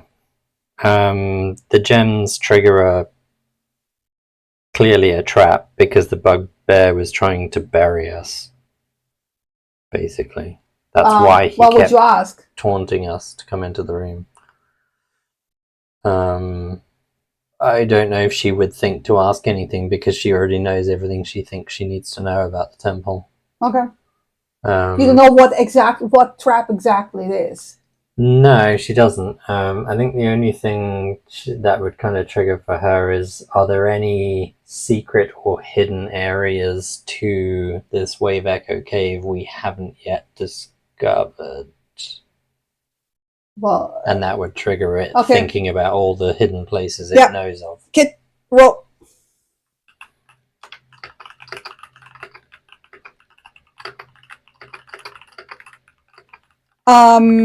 There is 2 precious stones in the statue of the temple, but removing them would trigger a collapse of the ceiling, burying people within the chamber.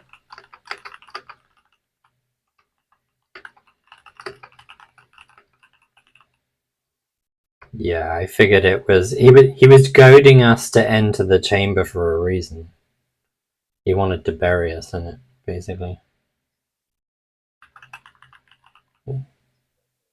Yeah. Well, it's either that or he's probably been told if he comes back alive, he'll be killed anyway. Or worse. Or worse, yeah. The worse is the bad thing here. Yeah. I think the 2 gems are kind of of interest, but not necessarily right now.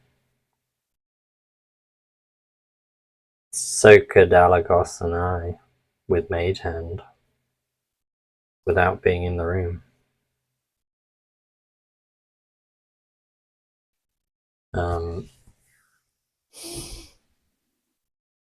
So...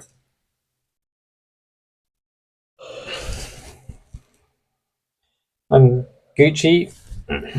Okay. I will add 20 more minutes and the spell will end.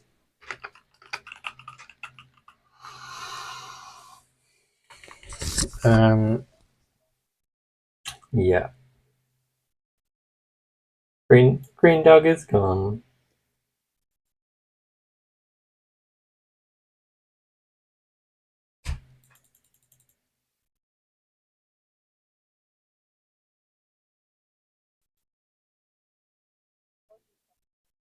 There we go. It opened. Hi. All tidied up.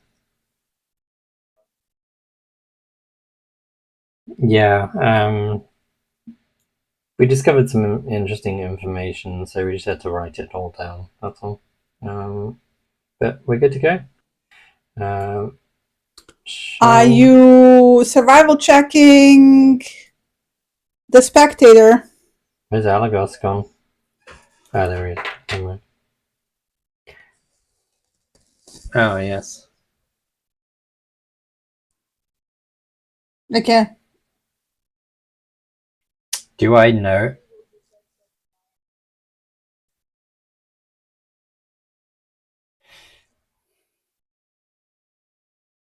That sounds interesting, especially things like the layout and stuff like that, because for all of the places to have a library in the correct order, you'd expect them to be the right people to do it.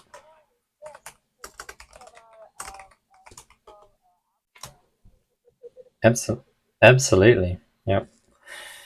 Does Alana know anything about beholders to suggest? Well, no, Andy, you know about them. It's not a beholder, it's a spectator. It's a spectator. Do you know anything about like ingredients for things from Yes. spectators from your book?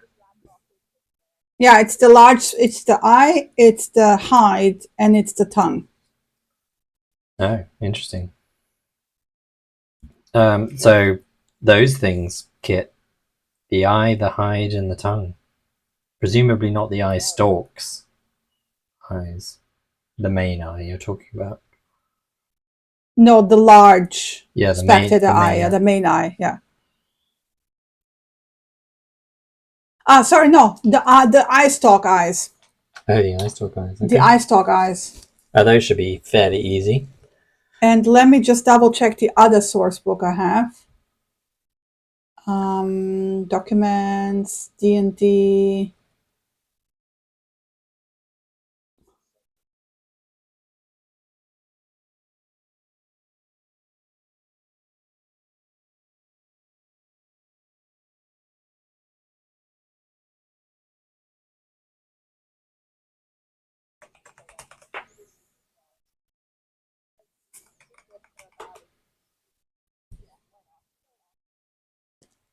Okay, yeah. You have spectator eye stalk, spectator main eye, separately. Mm-hmm.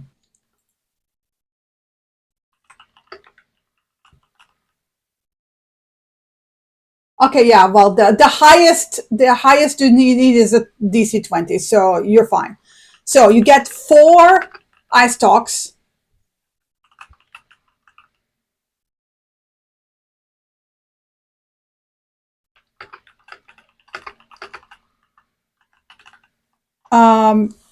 And yeah, and like once you have the list, just post it to me in chat, and I will like give you later on the information. Then you have the spectator main eye. That was a bit more dire to remove because you had to like go behind the eyelid basically carefully and pop it out and then cut the optical nerve. Yeah.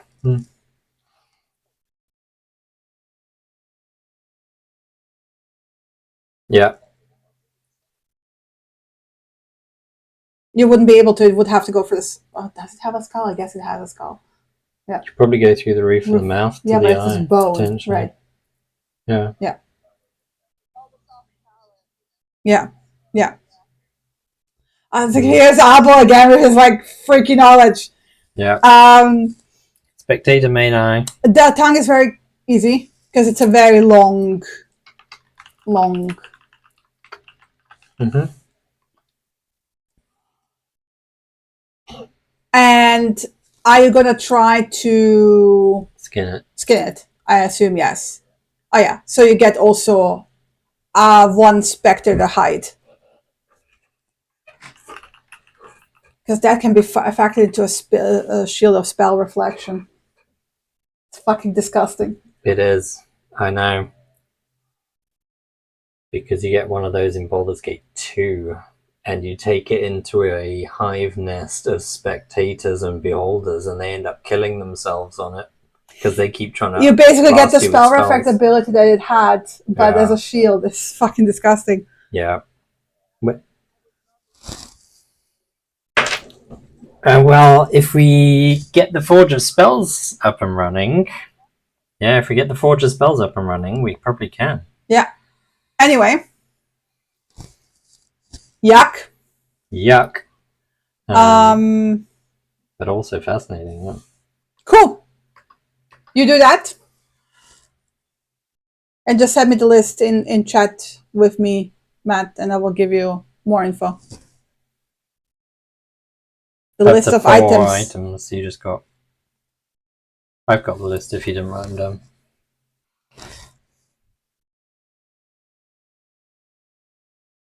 Good. That's not the point, Matt. Give me the list, Chris. I give need you- a list so I can later will write give down you the the list. information about it. Jesus Christ.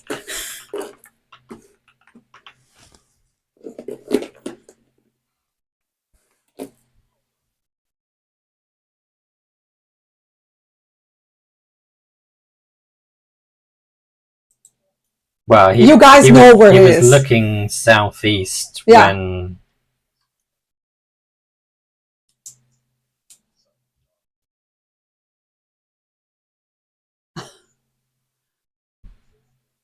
Yeah. Hmm.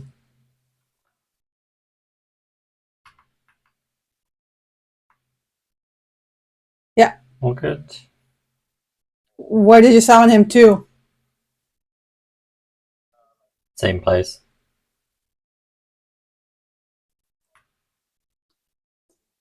Yeah.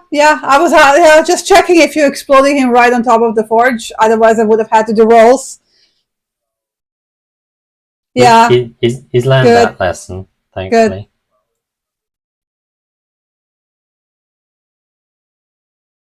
What?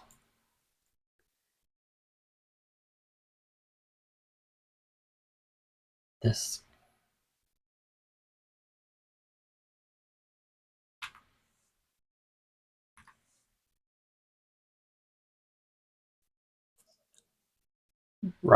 Right now, I don't think. I it will, works. as a GM, now say thank you for the idea. Yes, if you douse dog for a year every day for a minute in the forge, it will become permanent. Got another reason to stick around. The thing is, like, I know what I'm throwing at you down the line in the campaign. I'm perfectly Probably fine gonna with need this. it. Yeah. Probably gonna need it. Well, the thing is, like, that most campaigns are planned like until level 5. So the thing that you're having right now is pretty powerful for level 5.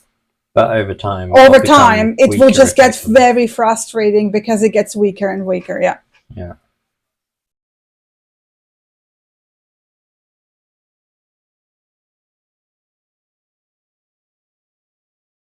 Yeah.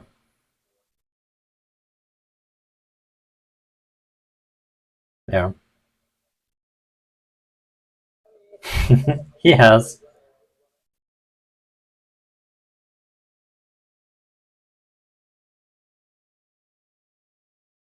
Yeah.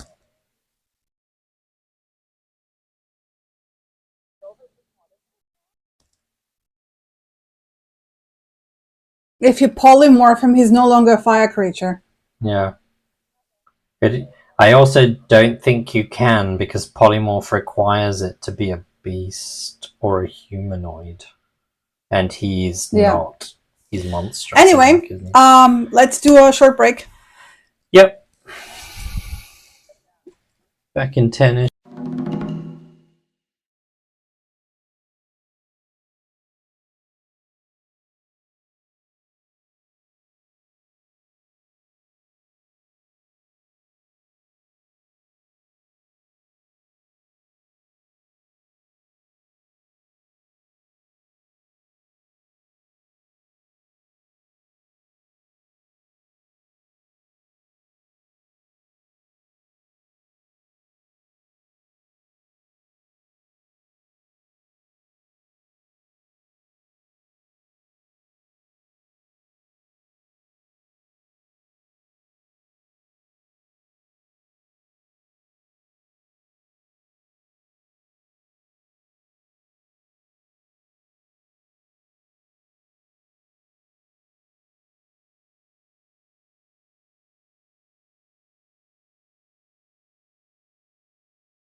You just need to click yes. Yeah. I'm back. Not that it matters.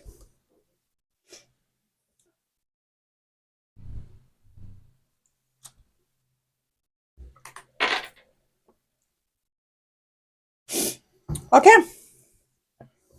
Sorry, it took a bit longer, but we didn't eat any lunch, so we had to cook the pasta. Because pasta is awful if you pre-cook it and just leave it without a sauce.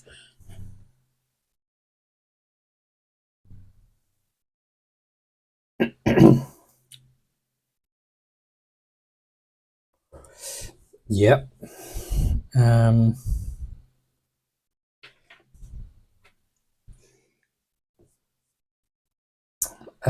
Head on and hope for the best. Kit, are you moving?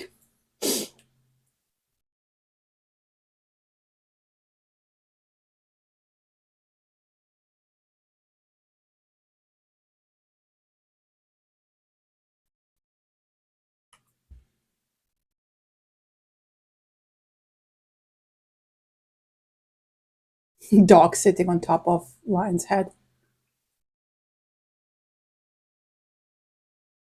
Yeah.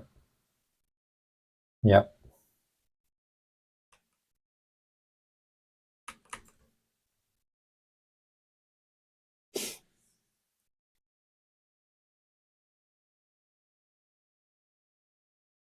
Pretty much. Oh. Denied.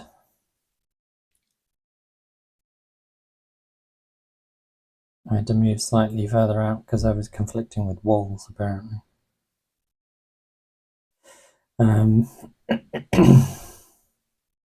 So, Kit, you have the skeleton key. You do. Alana is going to suggest everyone takes 5 feet back, apart from Kit and her. Just so that we're not standing on top of each other.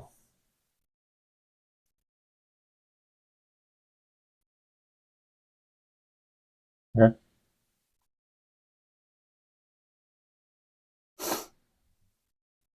Do you want to unlock the door and step to the side, Kit? And I'll do the talking?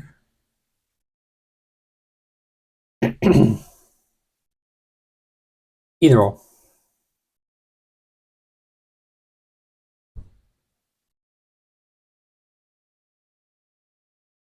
Okay, it's a double door. You're just unlocking it. Yeah.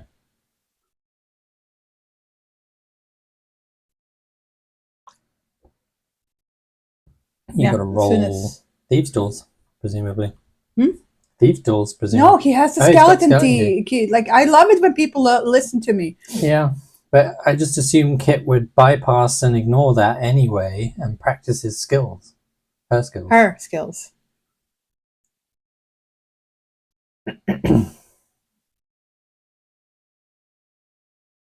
Yeah, gotta use it. Yeah. There.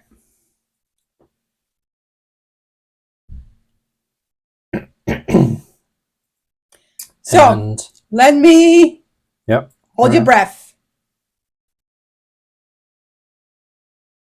Okay. But he's a wraith. The double door leading into this area is cracked. The iron hinges are partially melted. And I mean, you opened it up, but actually it would have required a successful DC 15 athletics check. However, Kit is strong enough to passively bypass that. Okay. Alana would have needed help, so I assume Kit was like, "Oh, let me do that." Shove. Kit unlocked the door. Alana pushed it and it didn't move, and then Kit was like, "Yeah." Push it and it did but as you notice, the doors just fell off their hinges. Lovely. Which then made a certain somebody crash bang. Turn around and basically rear up from where he was hovering. Mm-hmm. And turn around and basically go, I need everyone who is in line of sight of him to please roll me a perception check. And this is what he looks like. Check.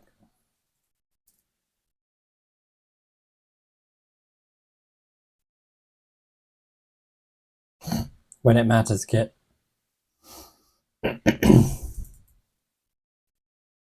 Yeah. Good luck.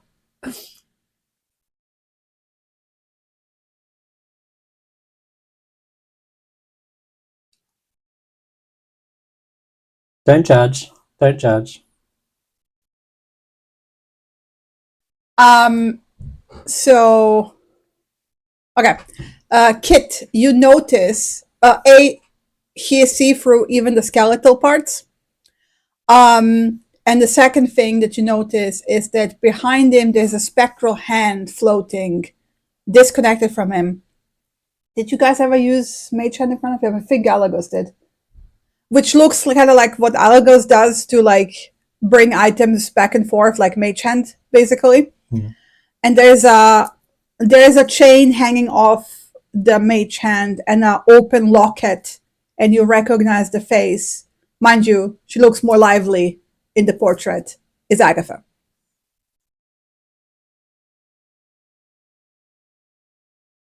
What do you do? Because the door smashing inwards was not planned. No, of course not. Alana just starts speaking and says, "My darling man, bitter is the ache of love. Fate's cruel hand, no goodbye to prove. I remember the day you gave me this token fair, before the orc's cruel blades filled the air. O Mormesk, my mage, my heart forever yearns. For the day we were torn apart, my spirit still burns. But even in death I hold on to our love's flame, and with this comb in hand I whisper your name." He was about to do something, and the moment you start speaking, he pauses, and as you continue speaking, there is a brief moment where the skeletal face returns to a handsome male elf, and he pauses, and he's staring at you. And you around him comes the spectral hand. Now you can see it too. Mm-hmm. And he kind of reaches forward to the locket, but his hands reach through it. And he lets out this like, I mean, it's not veil, but like it's not quite a whimper because he's a wraith, so he kind of like anguished. Yeah, it's like the sound of anguish because he cannot even touch the locket of his beloved. Mm-hmm. We come as bearers of a message from your beloved. She still yearns to this day to be reunited with you or have news of you.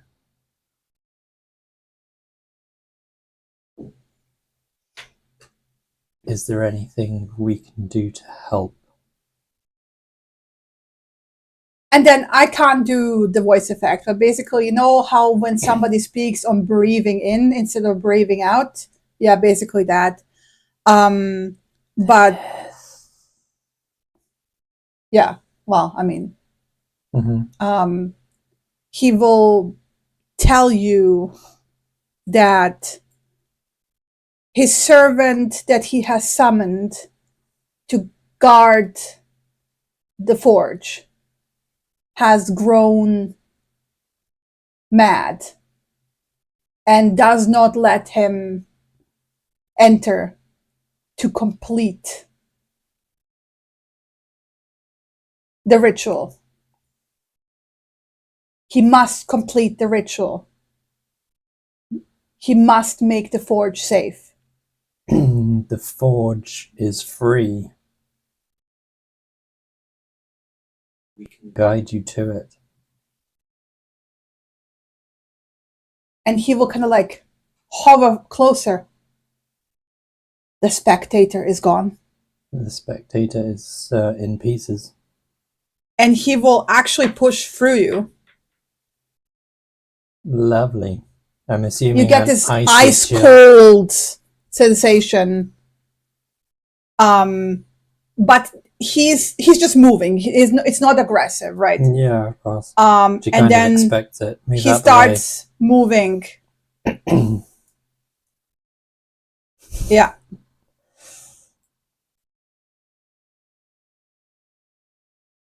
The knight's smart The enough to knight see that we are is resolving standing this there and watching all of this. peacefully. Yeah. Right.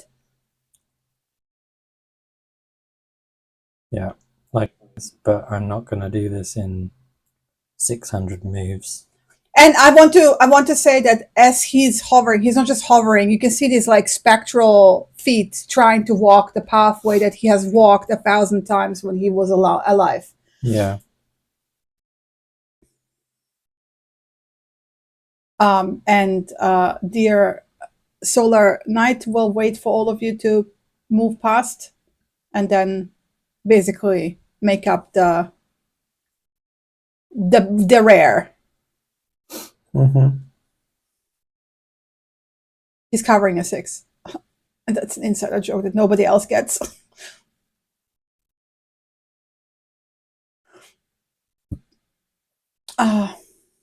Sadness when a friend group goes bye-bye and then all the insider jokes go with it. Never mind.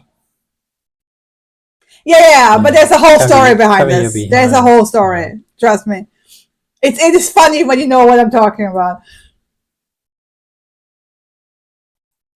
I will leave the Solar Knight there for now. Like, but imagine him being basically there. Like, yeah. And then he will glide in there. And for the next half an hour, it takes time. You see him basically tending to spectral echoes of the forge when it was active. Like he will stoke the furnace, he will stoke the flames, he will pick up items, dip it in, go to the anvil, and in the language that only Lana understands, because it's, well, she knows. She knows. He will draw on incantations, and every time he hits the item, which is not even a real item, he hits the item on the anvil. Every pass through he makes, the spectral visage returns from a skeletal wraith into the man he once was. Fuck, where's my picture? Yeah.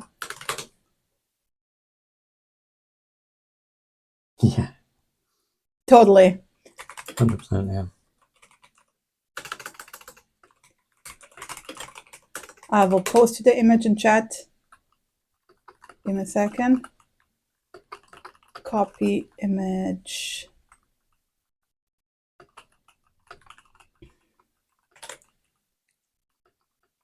And eventually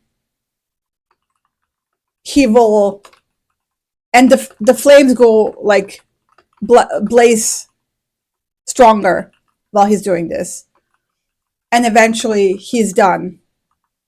He kind of looks at the item in his hands. It looks like a very fine, long, ornate blade. And he lets it go, and it kind of like disperses in this, like dust, magical dust.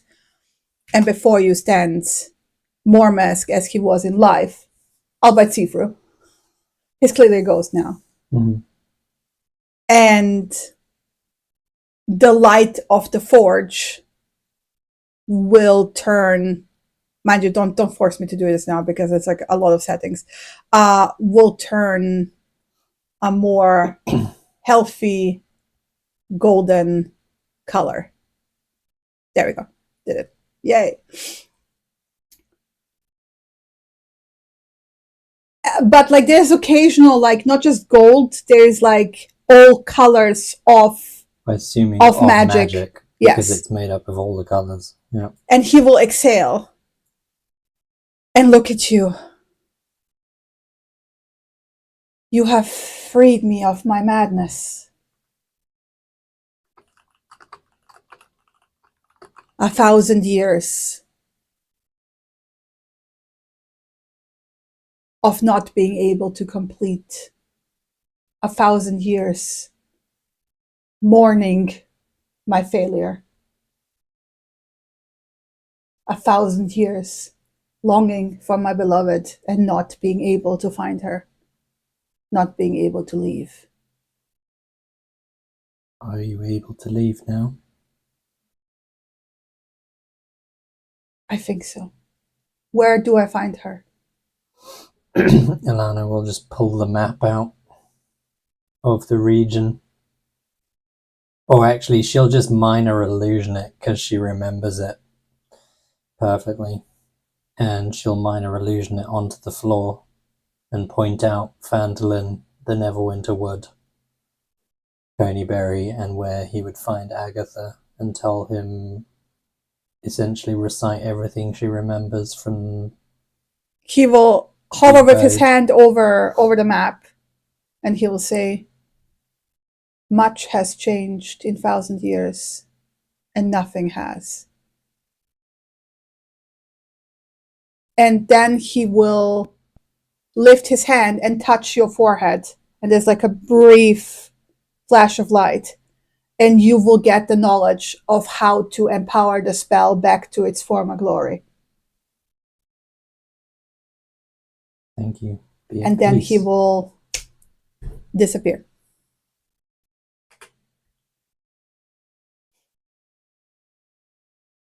Okay.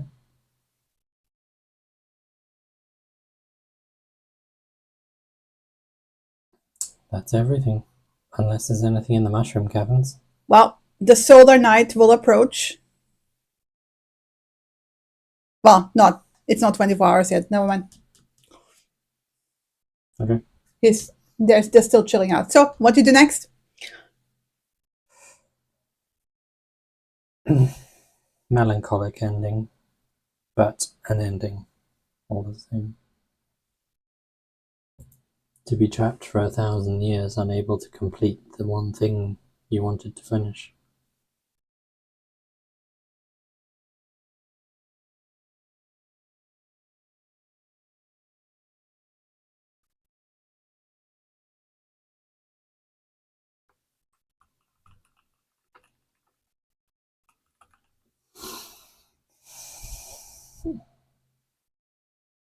Yeah, he imparted all the knowledge I would need to restart the forge.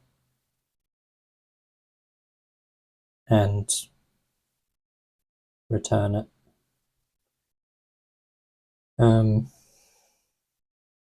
Yes, I need to write a lot of stuff down.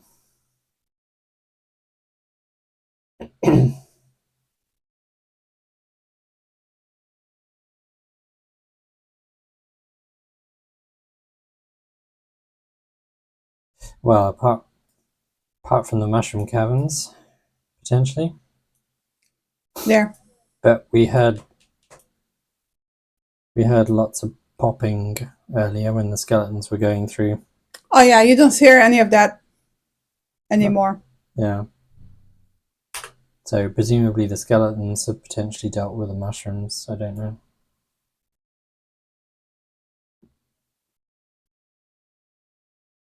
It's probably worth checking it out. There's also a pile of stuff in the room where Mormusk was. Just like his belongings. Presumably, you haven't looked at it.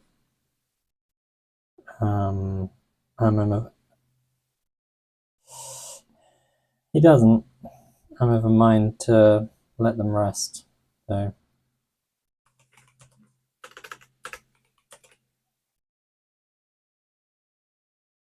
I'm not sure about leaving them here, though. There might be. Nothing we can't reproduce with the forge once it's at full power.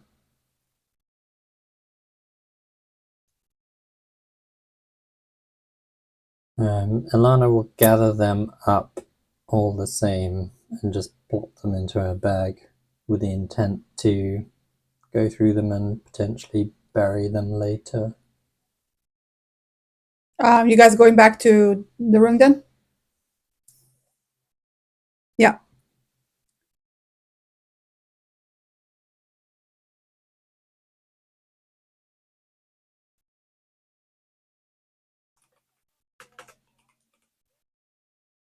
The mushrooms are still there.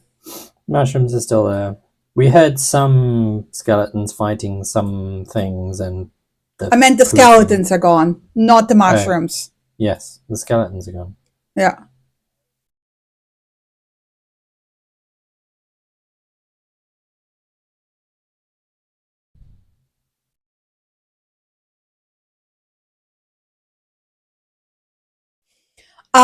You will see above the door, Andy, markings that basically indicate this almost like a guest room.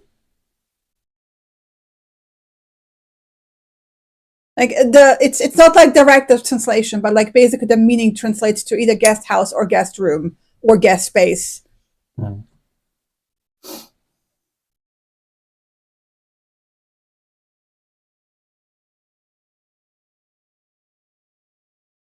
Yeah. Kit, you will very easily zero in on a scorched chest. He just runs over and opens it up without checking for traps. It's not locked.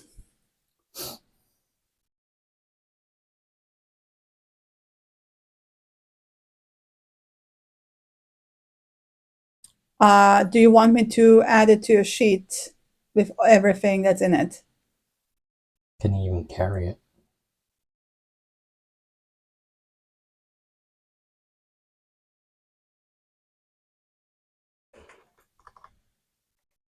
One day, but not today.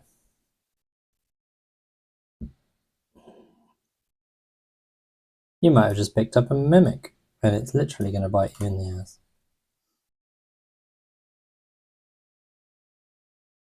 There you go.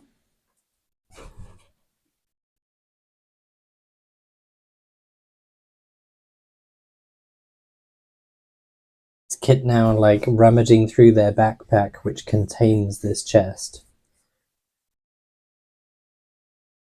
Yeah.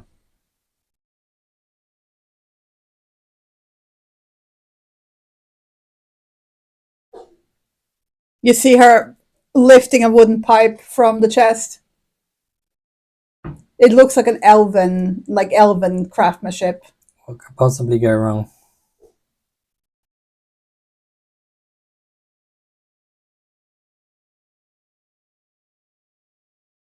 I think Alana's going to peek around the door, but that's about it. And then go out. I know what's in the chest. Like, you guys are just standing there watching her, by the way? Yep. Okay.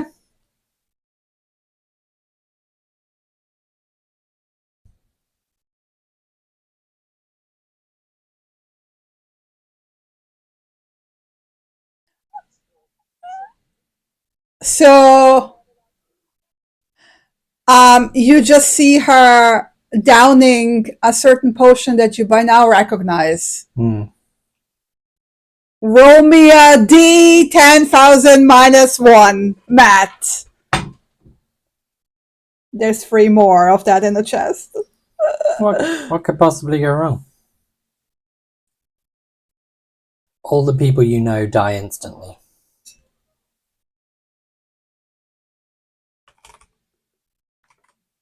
$5,030.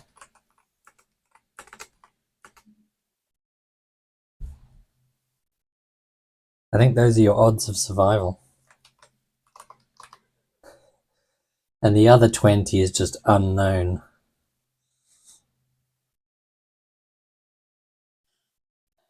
Give me a second. Did it? Yeah, okay.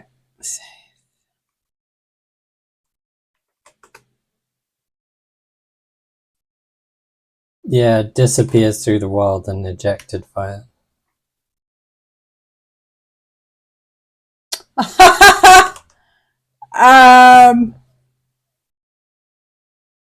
Kit, I'm sending you a PM.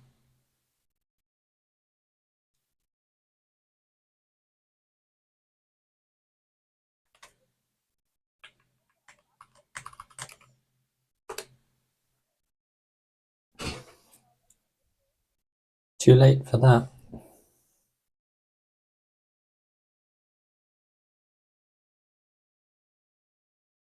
And Matt, to clarify, you are the target in this case. Rep.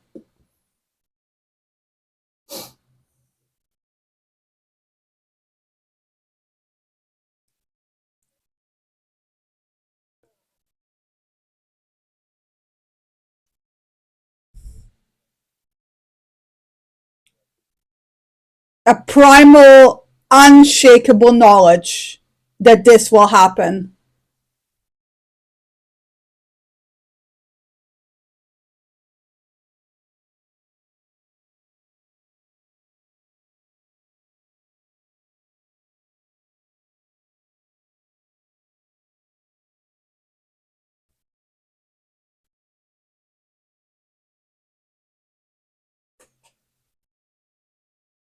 Dying is usually permanent, yes.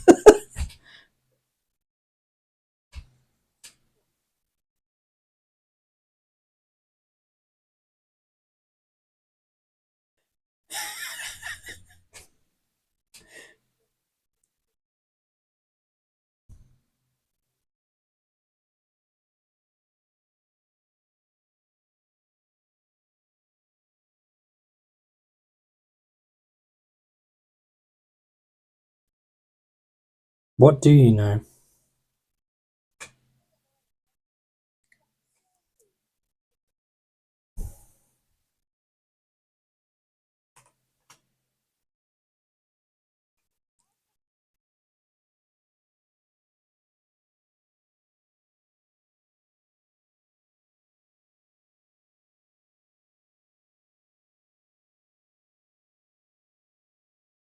The question is, what do you know? What range is there to it?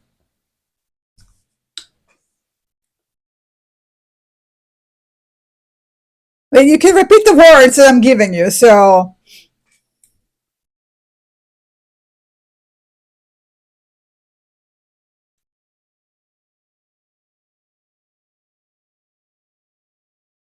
What's your definition? There's no definition.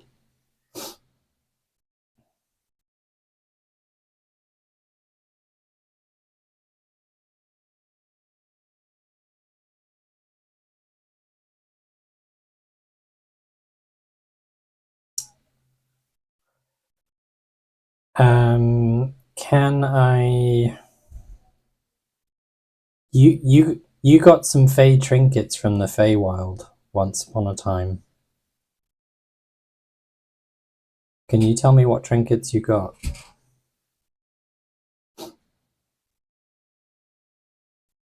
There's something to do with dreaming or daydreaming. Like a mask, maybe? I think.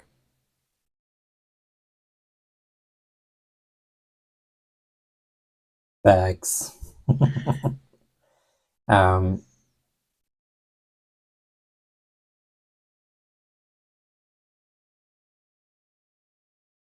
The mask, the helmet must be actually with Andy. I know. Possibly. You might have traded it to someone.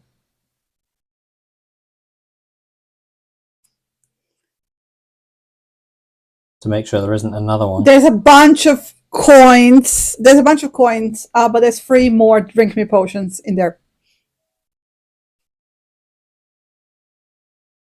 Oh, sorry. Yes? Oh, roll me a sleight of hand check. I don't even have to check my DMs.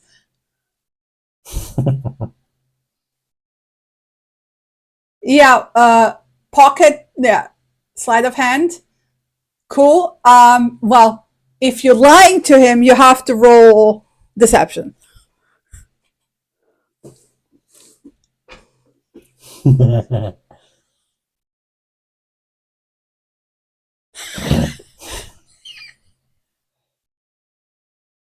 Insight check. You believe her.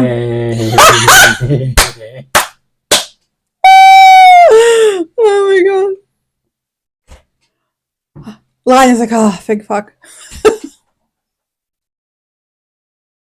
So who ended up with the Feywild trinket that Kit had that was to do with daydreams? Did you have it, Andy?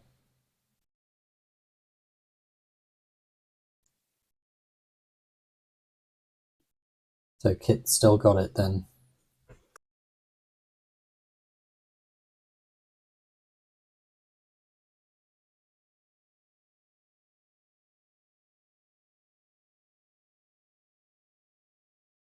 Yeah, you have to click on it, like edit Yeah. and look at description.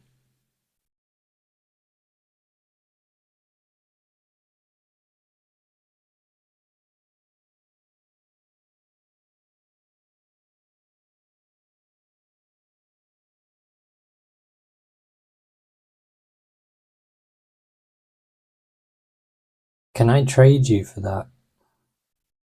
Because we have to trade, right? Yep. I've got face paint that allows you to disguise yourself as per the spell, but I recommend you don't use it given the condition of what's just happened. And a toy spider that grants you spider climb ability. You know, the thing that you can't do. The thing you can't do, like hang up upside down on ceilings. Okay, I'll trade you for the thimble. In which pouch is the thing?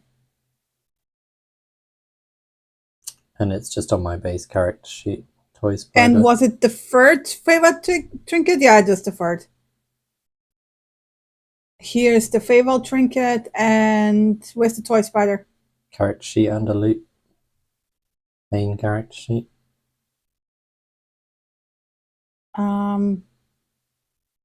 Inventory.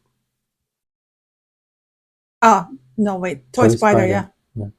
Oh, wait, let me actually put this into her pouch. Toy spider. And removing the thimble.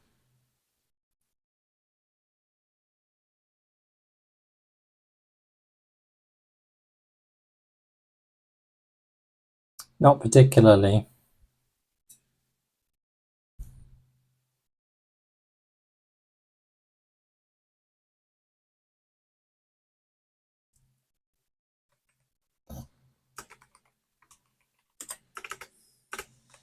The effects can be both beneficial and detrimental, I believe.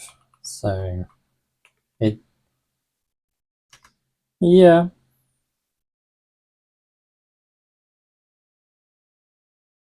Yeah.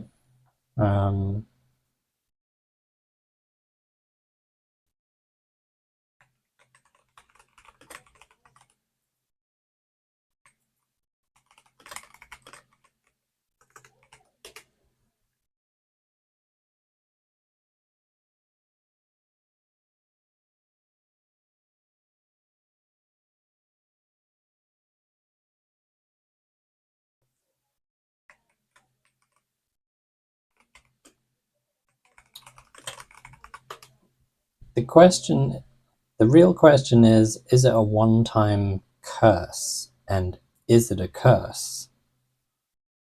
Because if it's a curse, it can be removed. Correct, but it doesn't have to be nearby. The definition of nearby is what matters.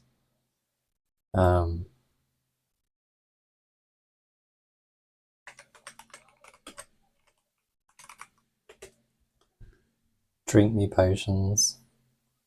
Sorry, I keep saying he. They will come over. I'm not moving the token. They will come over.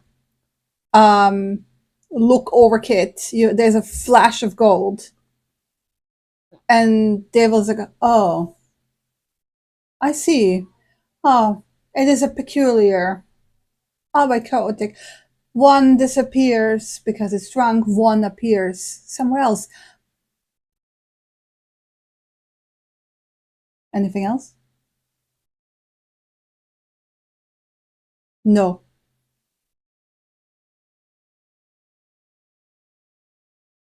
Absolutely. So it's a false belief.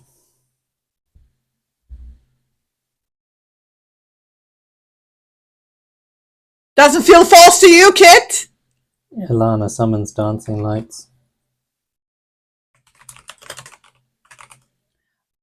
Yeah.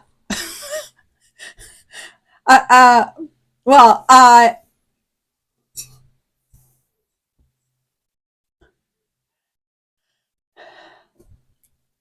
yeah. You have a little drop of the stomach, right? But you rein yourself in, because otherwise, if you would have failed this, like I made it like a DC 15. If she would have failed it, I would have made you roll initiative to see if she actually slaps you before you cast. Yeah. Mm-hmm.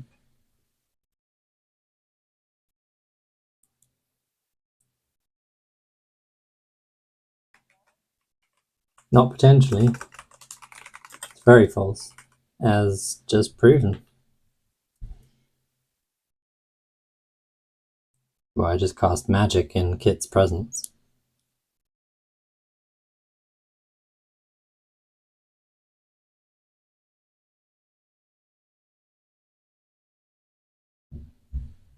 No. Yes. Sorry, you're not talking to me.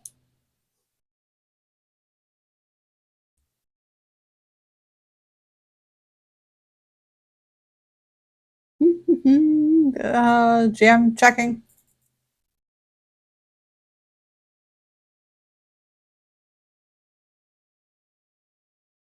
Don't want the unicorn fucking off. Thank you.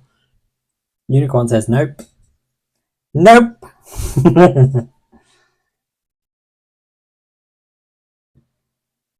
Yeah.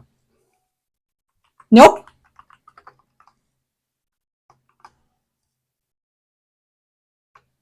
I can bring you back, Kit. I can bring you back. However, I want to point out that Kit will not stop thinking that she will fucking die if somebody nearby will cast. But this is... you stay here, Kit. I'll be back in a minute. Or 10, rather. And Alana's going to wander off so that it's not nearby. And then start casting ritual casting of Detect Magic. Mm-hmm. So that she can come back and inspect Kit.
Alagos will give you a look, Elana, and kind of just very quietly, awkwardly clear his throat.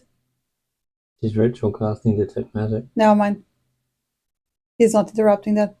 He will stand at the door and kind of very quietly and gently clear his throat. Yeah, keep in mind I did say I'm wandering off, so Yeah. like she's ritual casting away from Kit.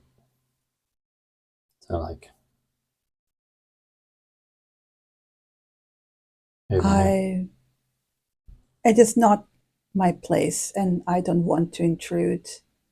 I merely feel the need to point out that Kit is not the only one who rushes headfirst into danger, being reckless.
Alagos is gonna frown and walk away and join Ilana.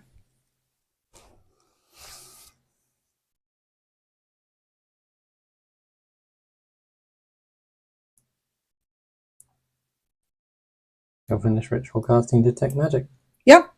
You Unless did? anyone's doing anything else. Cool. And then she'll come back.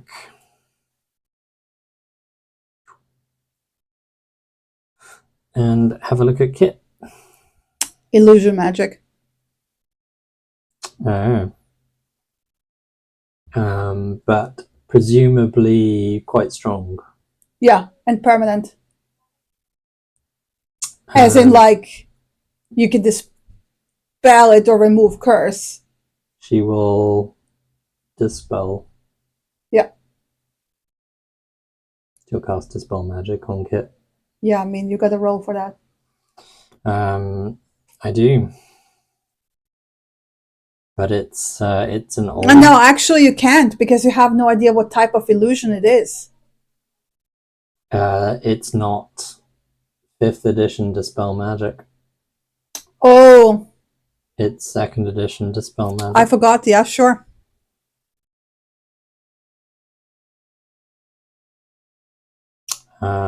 I suggest everyone else vacates the room. And if you've got any healing potions on you, Kit, I suggest you hand them to someone else temporarily.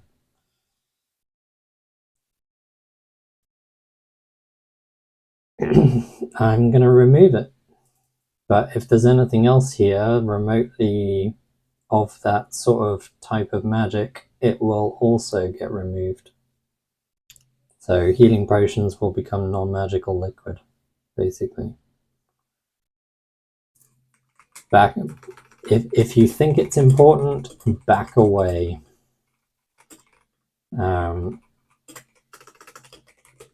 If you think it's important, back away.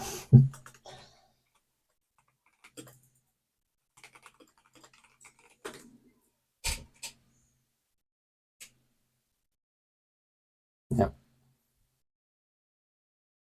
You can, absolutely. Anything you'd like saved, and to Lion.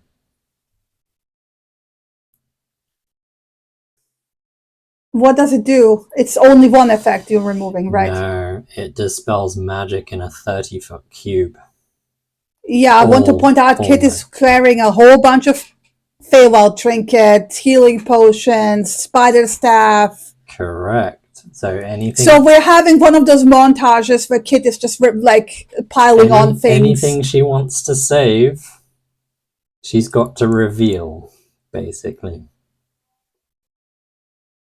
Well, you've got to hand it to someone else, so...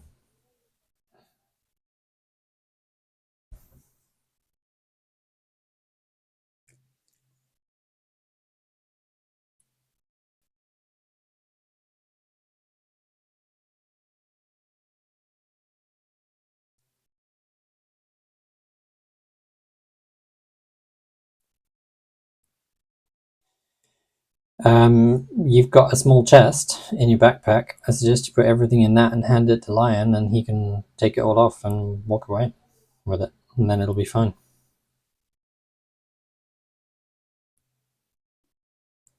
I'm not gonna shift it now, like... Yeah.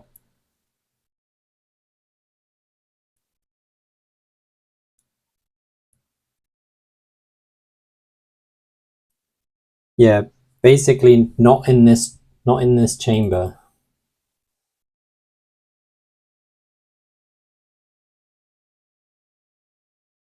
Yep.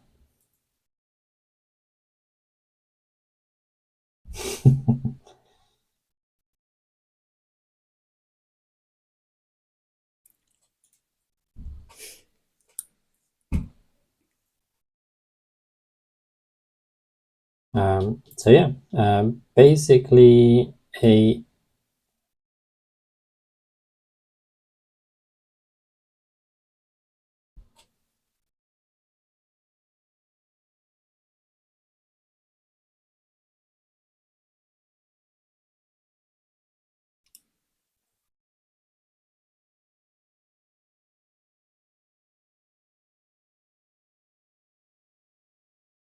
Roll me a wisdom saving throw, Alana.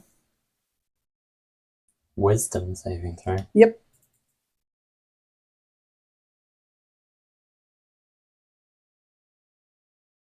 Is it a spell-like effect? It is psychic backlash because of something going on in the background. It's not a spell-like effect. Okay. 15? Yeah, okay. Good, because you're taking half damage, so not the full brunt of it. Okay. Let me just find the amount of damage.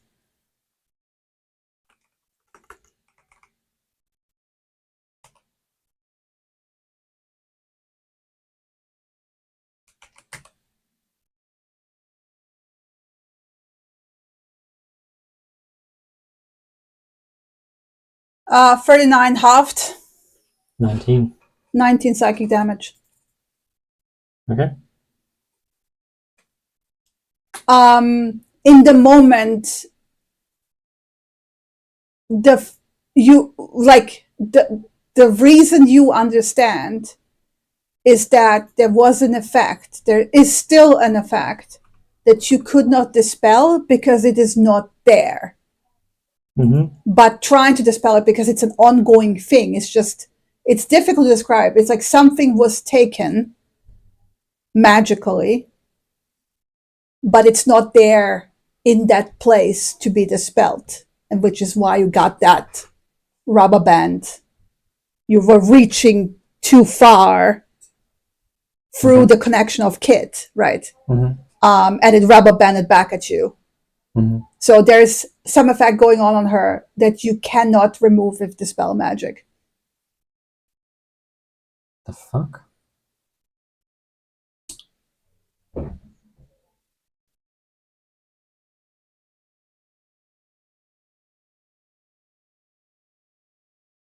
But everything else gets removed, including her fear of dying if somebody casts a spell. Also, Kit, So what? roll me a wisdom saving throw, please. What does remain? Huh? So what does remain? Because you said everything else gets removed. But Well, the thing that was on her, the thinking that she will die if she didn't have anything magical on her otherwise. Yeah, no. So I'm confused. Does it or does it not remove that effect? It does remove the effect. Okay. I'm just telling you the backlash that you got is something else. Right. Yeah, Cool. roll me a wisdom saving throw, Kit. So something unrelated to the drink me Yes. that cannot be dispelled or removed. Cannot be dispelled because it's not there. Yeah. Okay. Yeah, you endured it. You were like, I'm gonna die. Okay, I'm fine. But she's reeling from the spell a little bit, but she otherwise just seems a little unsteady on her feet.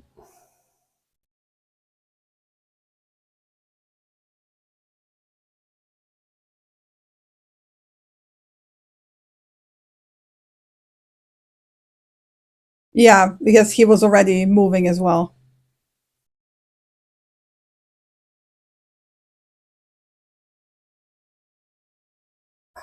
Your fear of spellcasting should be gone, Kit.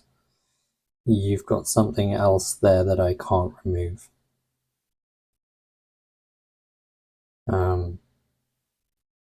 Probably something to do with the Feywild would be my guess.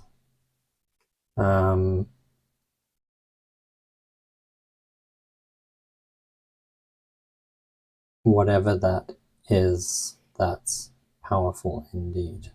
The unicorn will lower its head and touch you with the horn. Oh no, never mind. It doesn't have it anymore. Yeah. Ignore me. Yeah. No, it won't.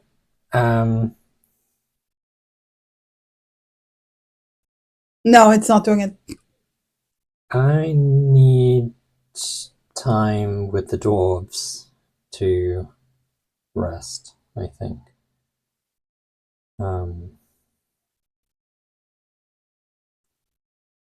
It's the first time I've ever drawn on that sort of power.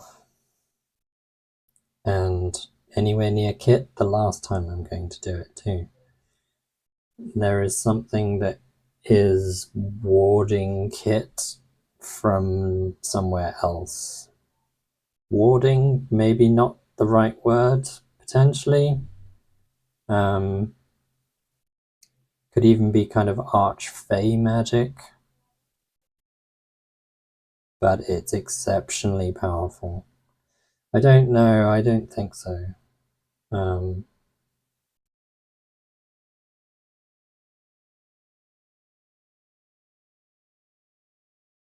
any case, your fear of spellcasting has gone, Kit, so...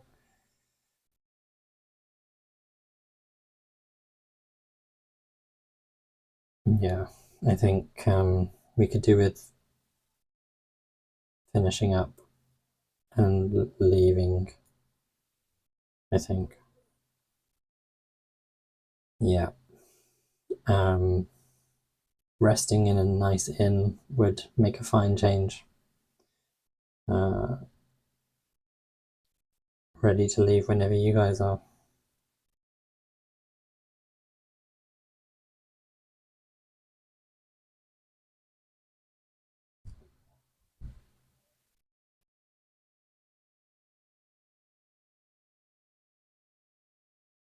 And she'll kind of reach out for Alagos to steady her as she walks. And no, that was just like a guest bathroom.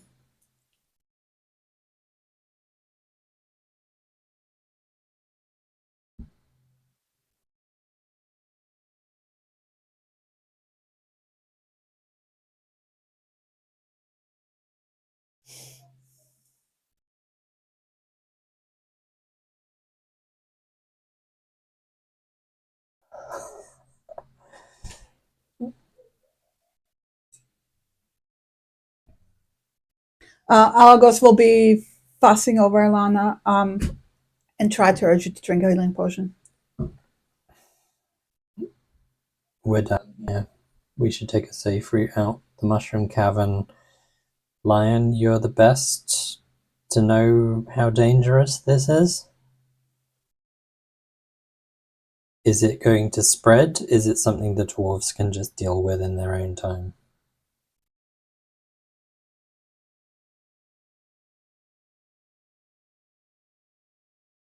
You don't... these types of underground, underdark mushrooms you know nothing about.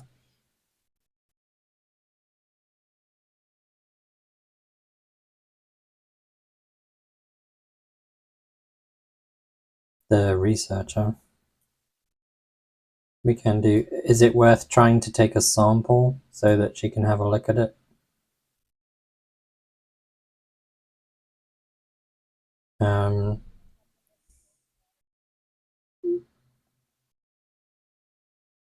No, if everyone takes a step back, Alagos, you can mage hand to grab a sample. Yeah.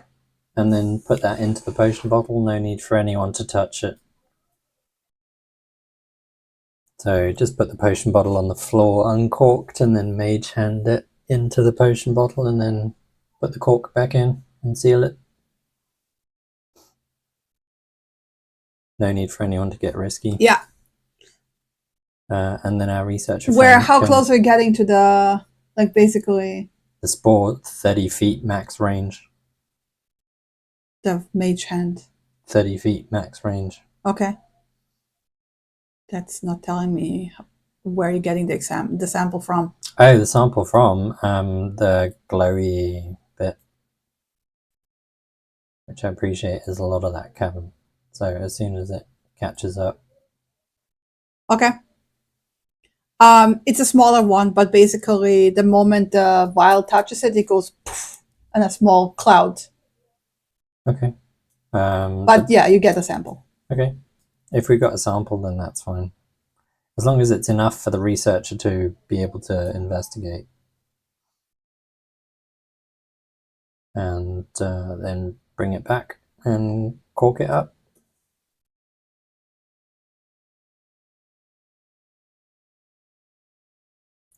I think we're good to go.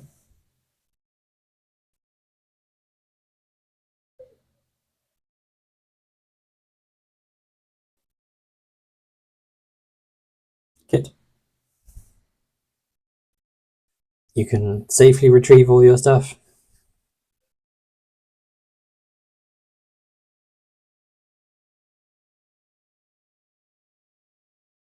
Mm. No, you don't know how much platinum because you didn't count it. There was a lot of platinum. Or silver. Could be silver.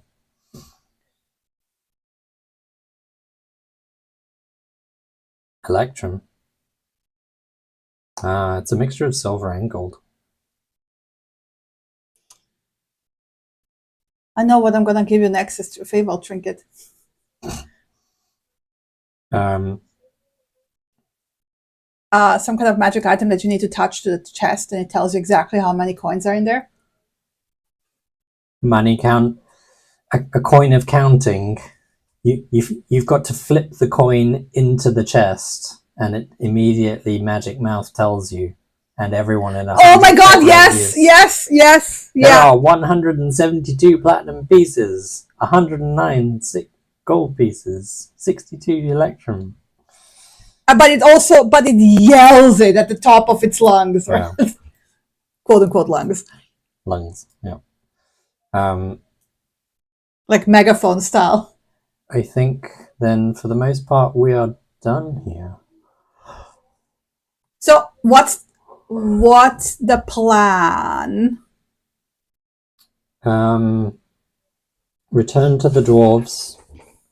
Tell them that the cave is cleared apart from the mushroom cavern. Yep. Because, yeah, we've got a sample. Do they know anything about this type of underground fungus? Well, they will need to look at it. Look at the sample. They can't tell anything from the sample. It's like, oh, there's some powder in a vial. Like, Jesus Christ. Okay, well, we can describe them. Ilana can minor illusion them. Yeah. They have heard about these from, like, they grow in caverns in the Underdark. Mm-hmm. Basically, puffball mushrooms that if they sense movement nearby, as a defense mechanism, go poof, and that they're poisonous, but not like, well, depends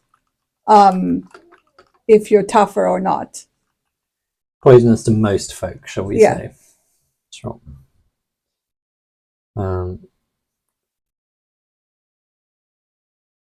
Presumably it's movement, so they poof. Well, if you hold, they detonate and the spores will catch fire, which usually causes cascading explosions, which is usually bad in underground caverns because it usually causes a cave-in. Yeah. Bad idea, basically. Is there a safe way to get rid of them? Water, perhaps? Ripping them out? Just don't put flames to it? Okay. But they explode on movement. Yes, but it's spores. Okay. You can wear masks and... Okay, so you know how to clean these out, basically. I mean, in theory. Yeah. Never done it. Yeah, I'm not saying you do. But yeah. Is there anything else we need to achieve in the cave? I don't think so.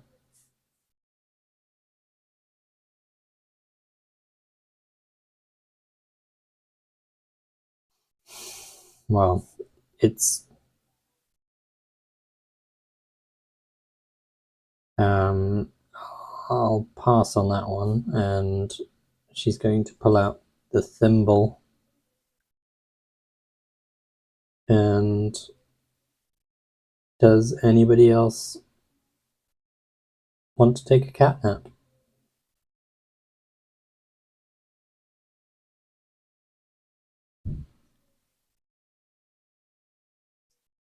So you guys are doing a short rest? Ilana's going to use the thimble. Yeah.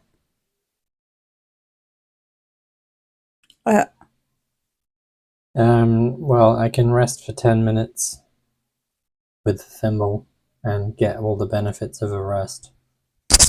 short rest, I should say.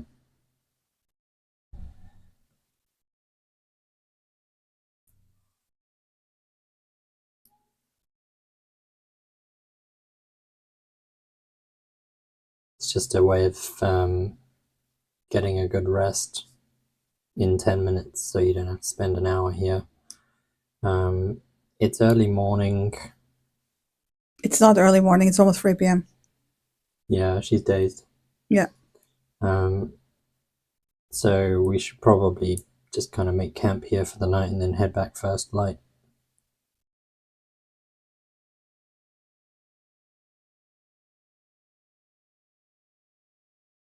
Mm-hmm.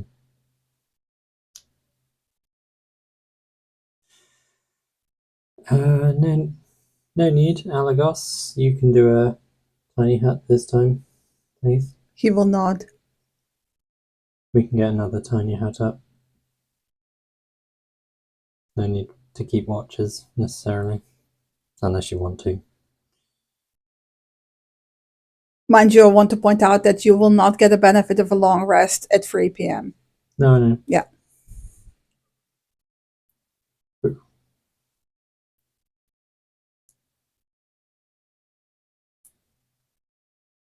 Basically, you're just going to camp for the rest of the afternoon and camp through the night.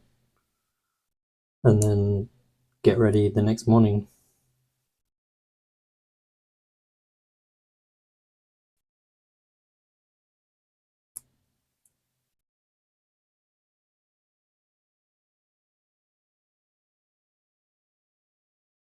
Yeah.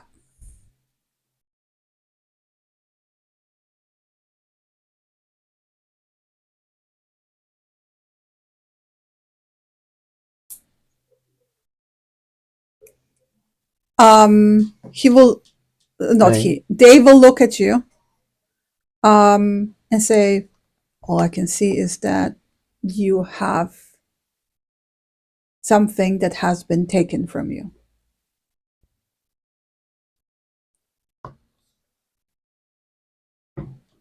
And that cannot be retrieved by a mere dispel of magic. Mm-hmm.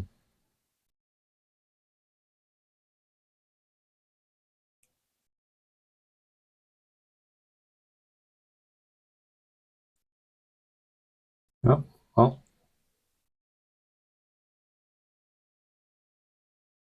I want to point out, like, the moment you start pulling out magic items to identify them, Alagos will just very severely frown at you. He will not say anything, but he will frown.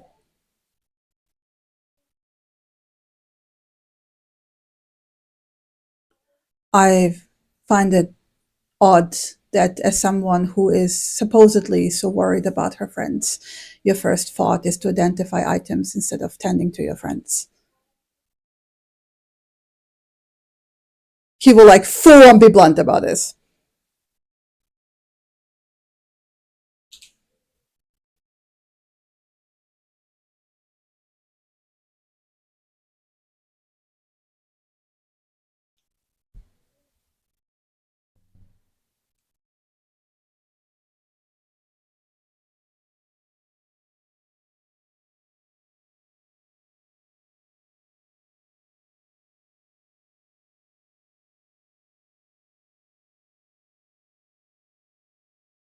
Do you not see that Elana is barely even here?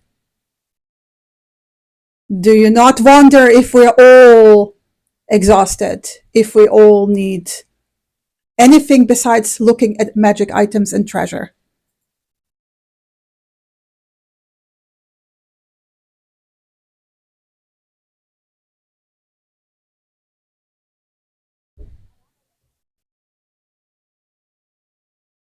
He just shakes his head.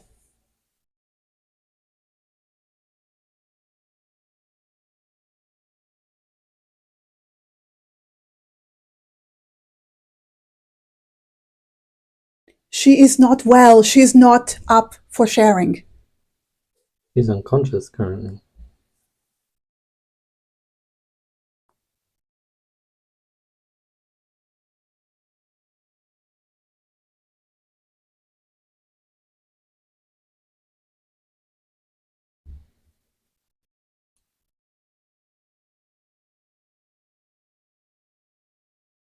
he will kind of like raise his hand and keep you, basically like anyone who's not him. He will wet a cloth and kind of like put it on top of her head and tend to her.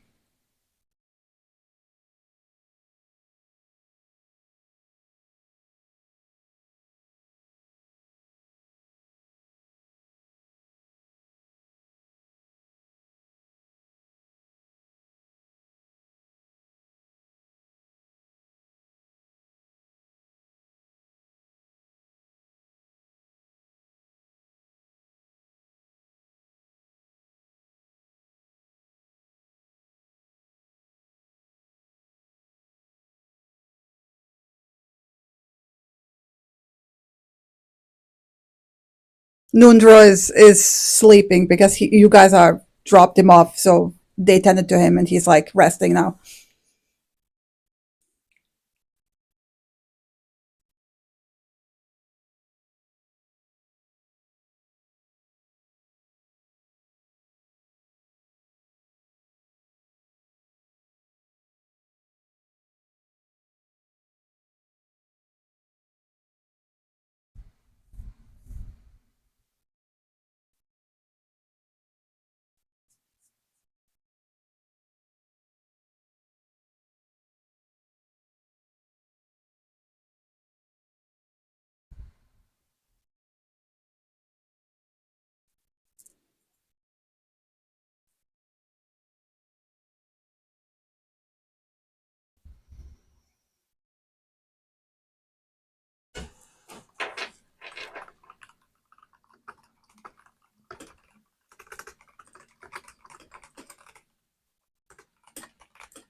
Well, she wouldn't see the scar technically.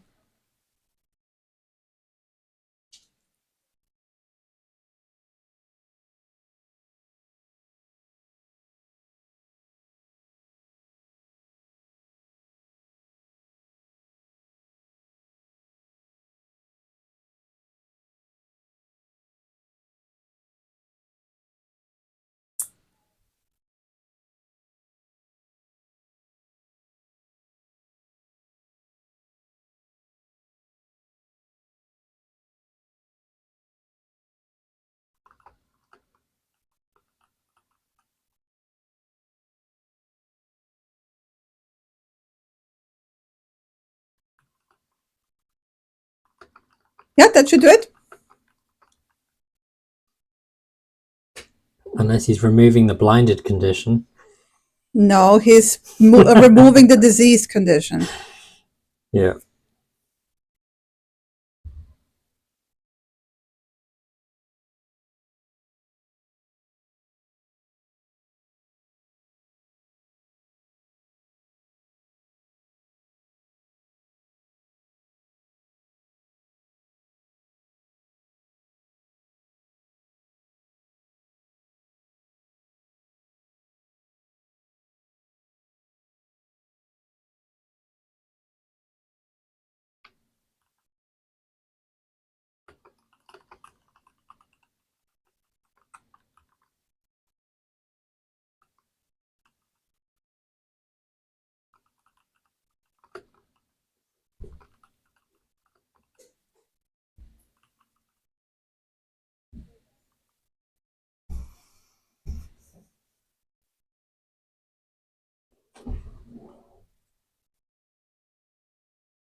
I mean, they're gonna short rest anyway, so... Yeah, I know. But,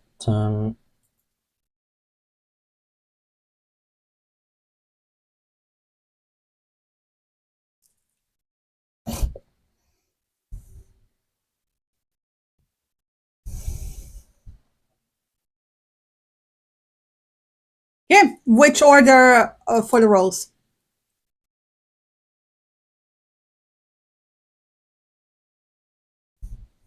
and she's already done the rolls previously. So, the mace is uncommon, so that should do it.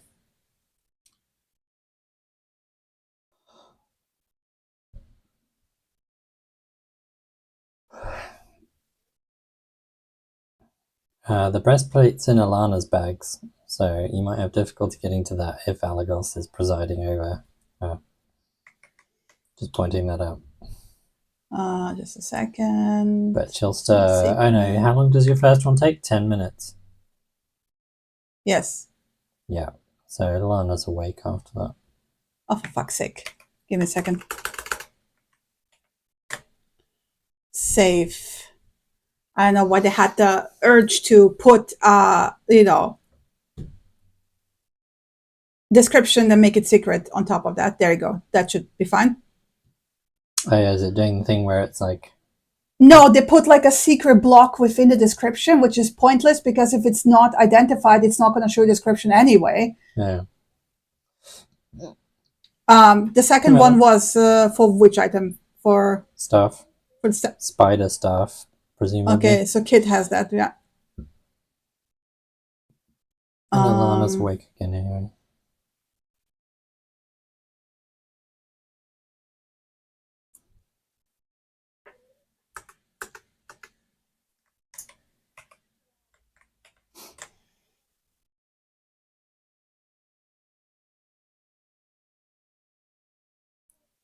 There you go. That's the staff. Yeah. Just click the staff once it's identified. Yeah.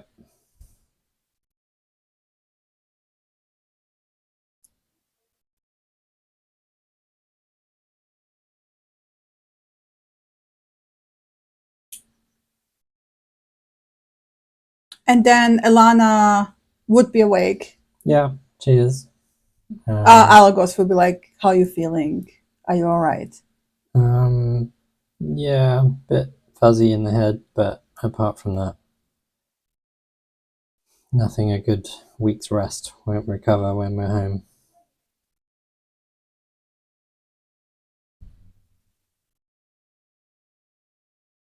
That's the face he makes.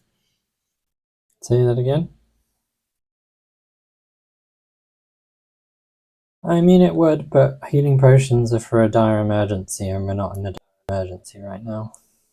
So...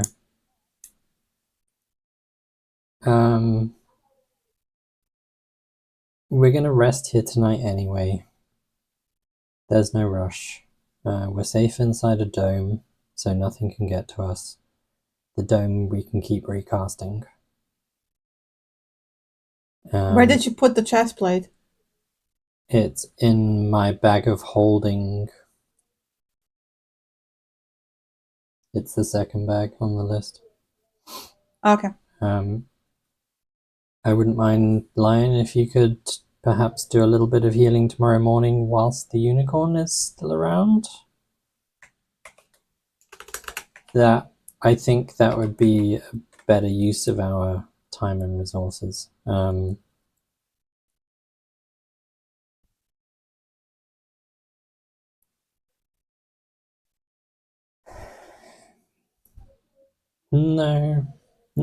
headaches. There's no physical wounds. Whatever the backlash was very mental. And very powerful. So...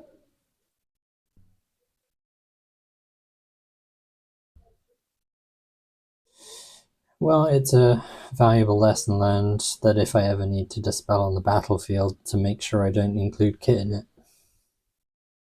because otherwise that will hurt again. And if anyone else on the battlefield attempts to dispel magic and Kit is the target or in the effect, they will also get a nasty shock. So,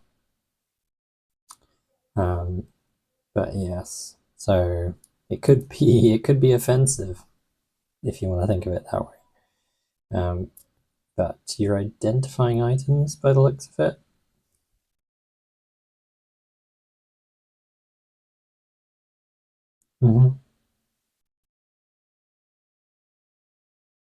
Yep. Then she'll just pull out her bag of holding and kind of drag the plate. She'll attempt to drag the plate out, but be too weak to do it, because I'm not sure she can actually pick it up.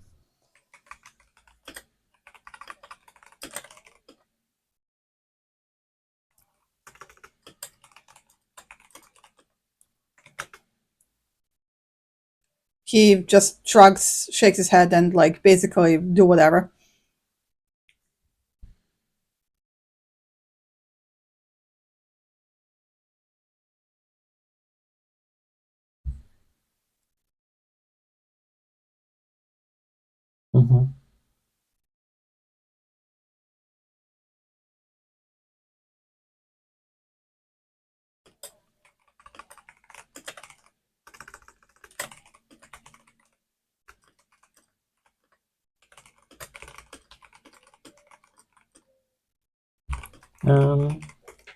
Just time for the most part. Jenny's pointing vividly at my screen. Hang on.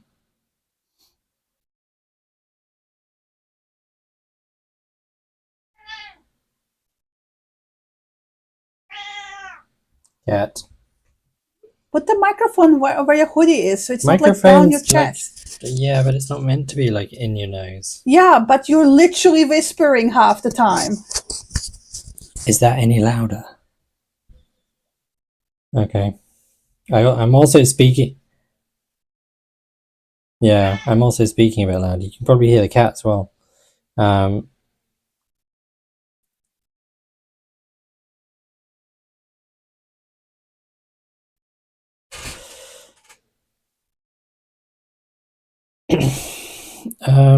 Just time is the only thing I can really get. You might want to take the 2 other potions out of Kit's bag, though.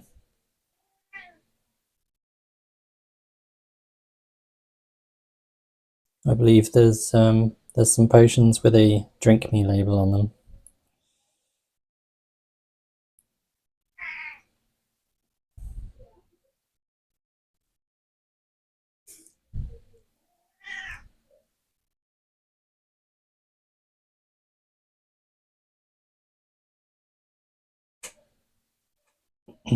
Sorry, Kit, but after the backlash, we kind of need to be trusting each other, not hiding things.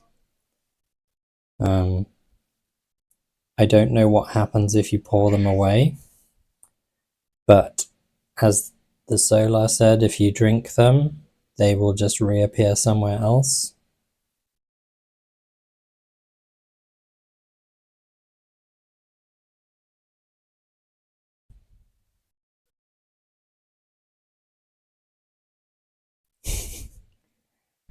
And so far, for better or worse, you've not had any particularly good effects come from the drinking of any of these potions.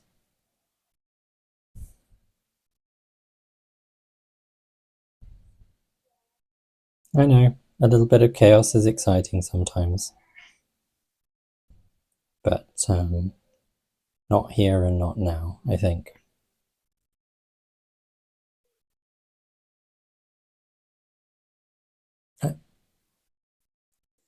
Well, that is the danger. The chances are I can probably dispel them. Preferably not with you anywhere near them. The Solar Knight will say you can't. Surprise me. Can you pour them away? As far as I'm aware, the potion bottle will just refill again. Okay. If we throw it into a kraken's mouth?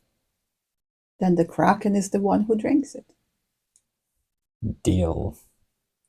I'm going for a small wander. Algos will oppose that.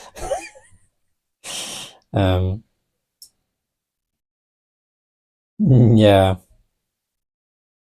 Yes, it could. Yes.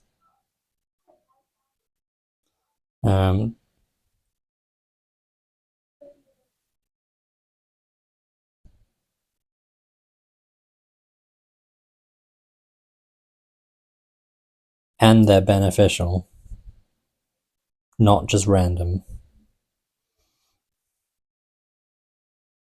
I suggest securing them in the prison of the manor to prevent anyone else from accidentally getting their hands on them. The prison in the manor. They were the 2 jail cells.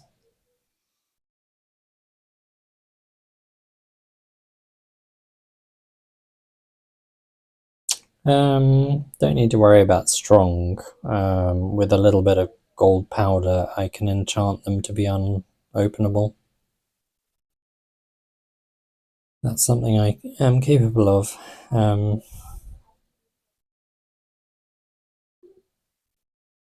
Think so too. At least, like you say, until we can be sure what they do.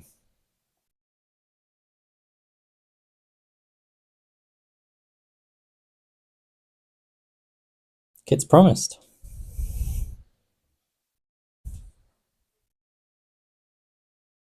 Again.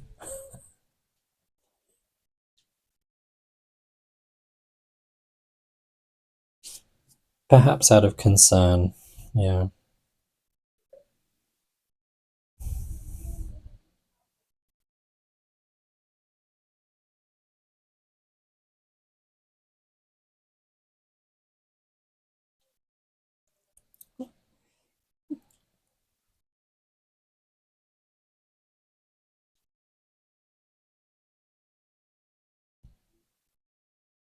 We do.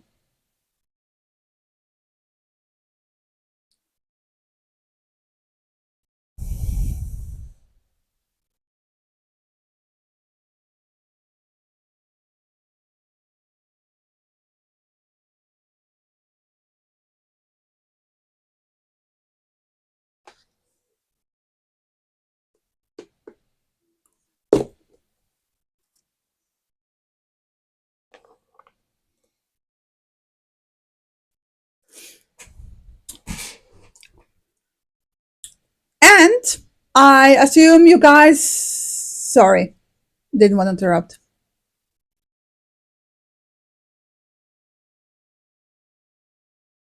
What happens if you what? If you mix 2. Ilana would know that mixing potions is a very bad idea because there's a very high chance of making one of them permanent. Is this kid just opening up both part, and immediately trying to... Promise not to drink them. Didn't say anything about mixing them.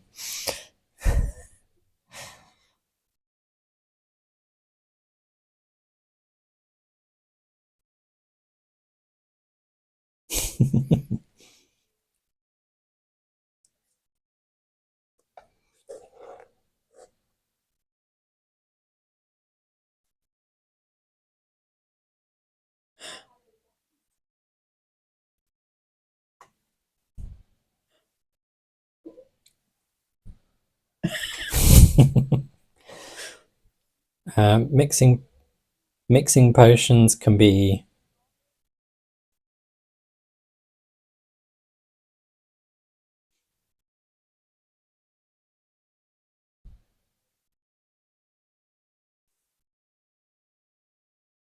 mixing potions can be explosive or permanent, or turn them into poison because they're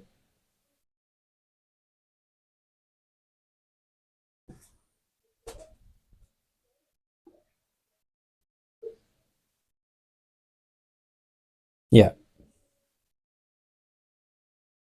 Yes. I suspect the answer is probably something to do with wild magic. If we gave the potions to the Solar, given these are the embodiment of chaos, what would she do with them? What would they do They with will them? take it back to the Bastion of the Sun. And secure them in a vault. Yes. I think that might be the better goal. That doesn't stop us researching about them. If my hunches are anything based on magic, they're probably to do with wild magic. You guys know already. I gave you the information. A mad Netherese wizard made them. He made 9,999 of them. He made a wish, basically, a wish spell that created these in the world to always exist with a random magical effect. This is why they keep existing, and because it was such a high-power Netherese spell, the assumption is that only a wish granted by deity can probably destroy them.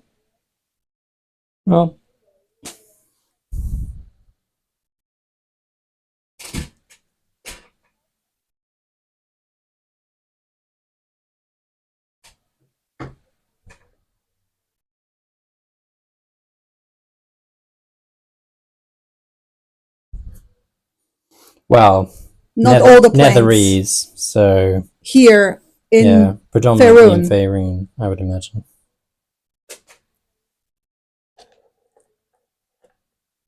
Oh, they will like scratch the chins. Like, this is a good point. They will just simply disappear and reappear somewhere else, presumably.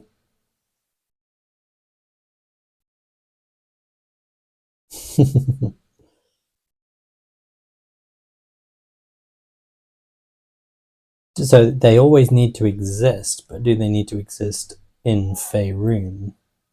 The Solar will think about it. I believe you are correct that they need to exist within this plane of existence. Okay. So even if we took it to the elemental plane of fire, it would disappear. Okay. You know. No. We'll have to leave it in the prison.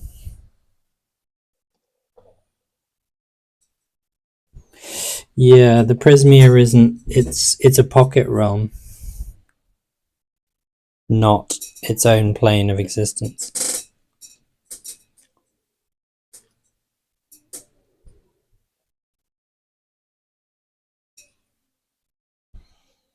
Yeah.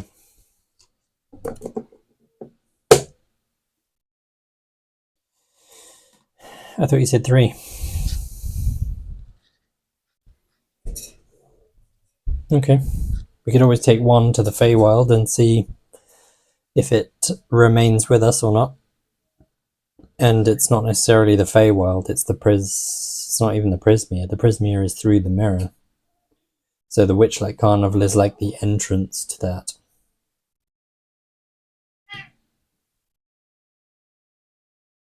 It's a pocket dimension.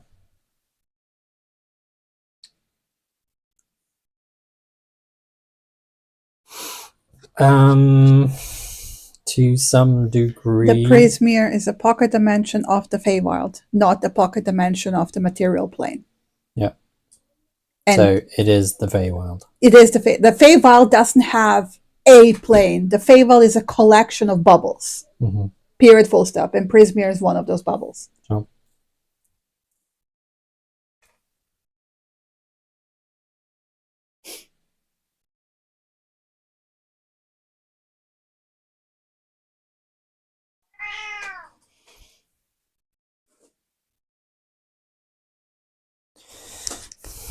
Yep.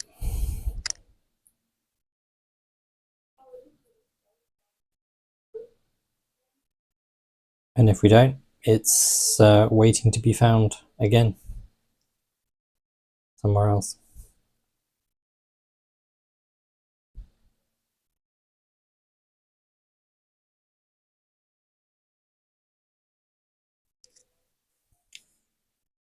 It's a very specific request.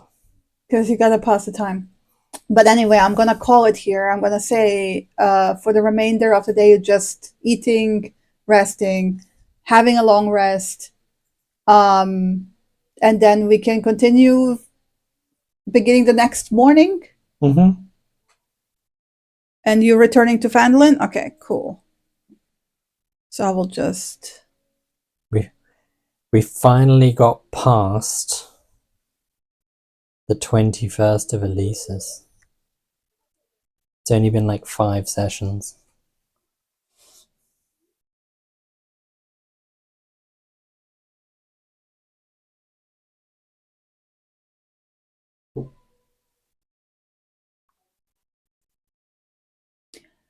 Favorite moment, ladies and gentlemen?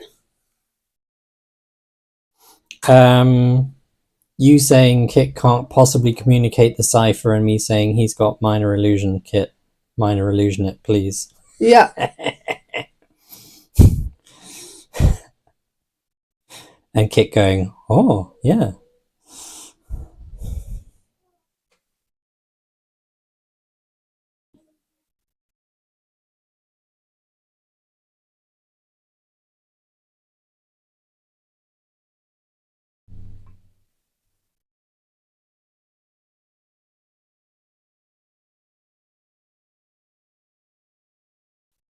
Uh-huh. Oh, with that movie coin flippy sound, yeah. Bing. Yeah. Matt, your favorite?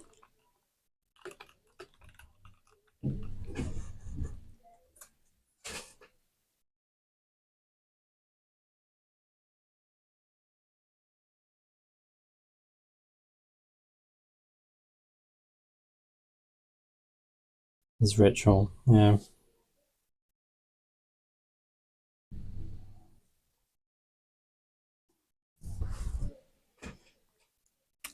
Click, click, click, click, Look, click. look, look, look, yeah.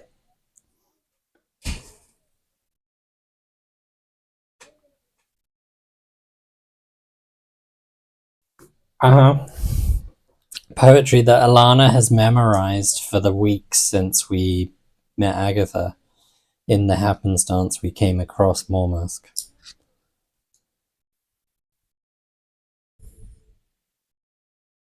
But yeah, I thought you did a good description of describing him shifting from wraith back to humanoid features, and then as he completed the ritual, becoming himself again, effectively. That was actually taken from Reddit, where somebody like added this, like added that to like basically he completed his unfinished business. I tied it into the Agatha storyline a bit better because I don't know, the original campaign module lacks, those are like just throwaway side missions. Yeah. That then don't complete satisfactory in a narrative way. So like I put the added storyline into it. But my favorite moment was was the fucking savage joke from Abel. That was like, ooh, savage, and made me laugh out loud. So it was fully worth 100 XP for that. Like, that was great.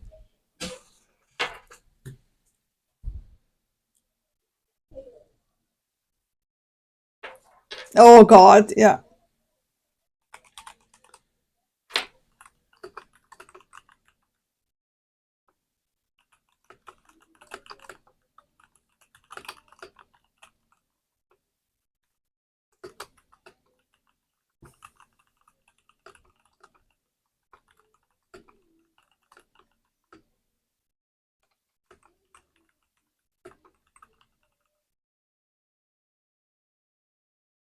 Yep. Nom nom nom.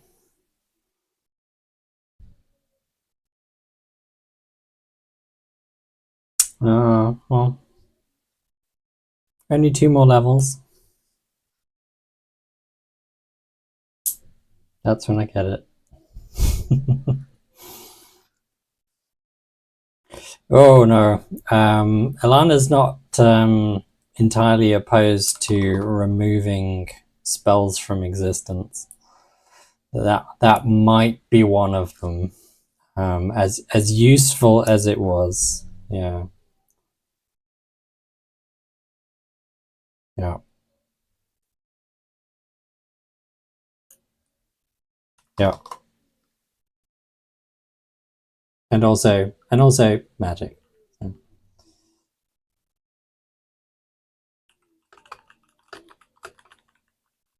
Also behold chat.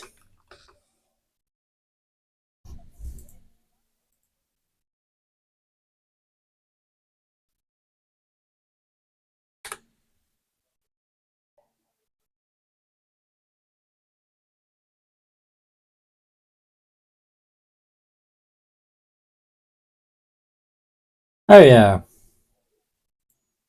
Oh yeah. Thankfully, it's in the Ice Spire Peak, which is not where the dragon is currently, I believe. Lena, did you say your favorite moment as well?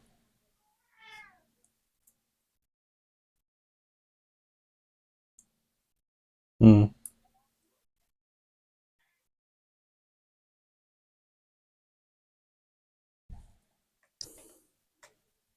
Sometimes. Sometimes. Yeah, sometimes.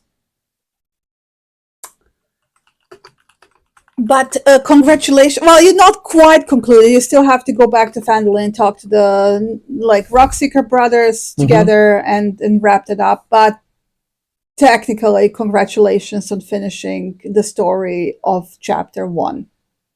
Woo! Chapter 1. We finally sort of got there. Yeah. Yes.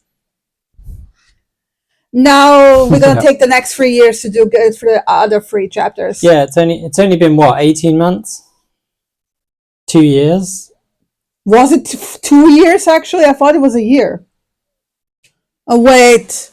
It's session 39, so I'm gonna say a year. Yeah, wait. I'm gonna see when I posted the first one.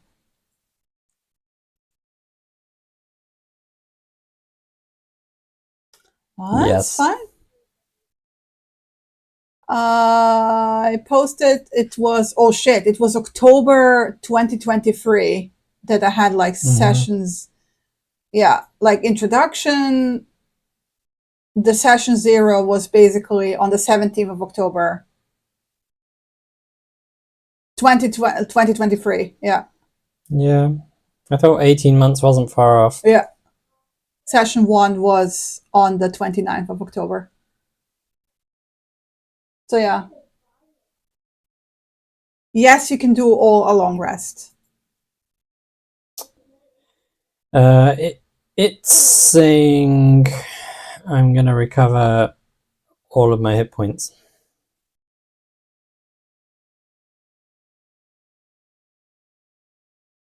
Yeah. How would you healer's kit patch up? Because Ilana's got healer's kit, but she would be best to know. There is nothing that you can do here. So hence magical healing needed, effectively. Yeah.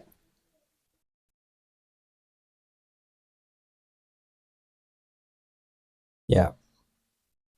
Yeah, I mean, honestly, Let's do a cure that. light wounds will probably get me back to full. Let's do that now?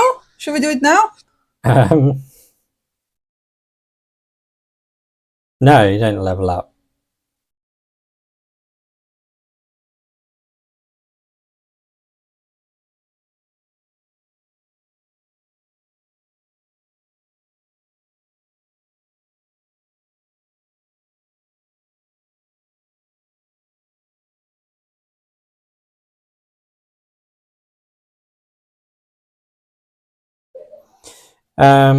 Yeah. Also, everyone who has a concentration spell, please remove that. Oh, there.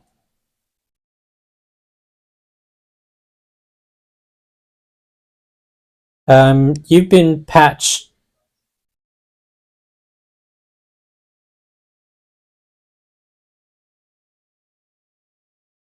Yeah.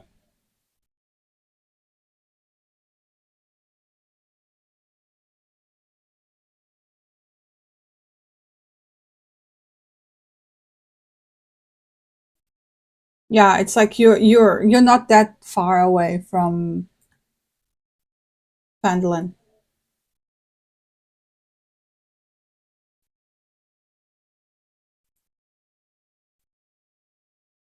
Yeah.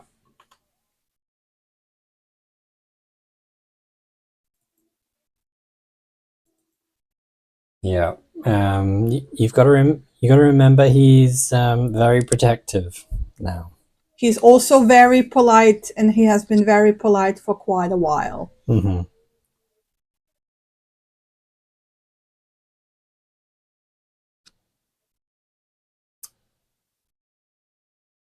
Ilana will put her hand up.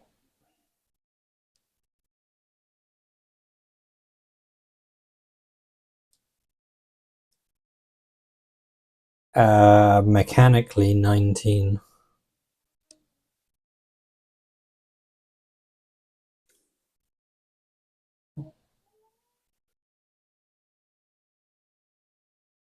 So what's that?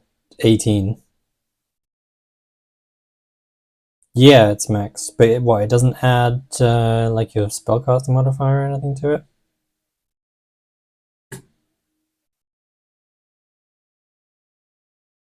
Okay.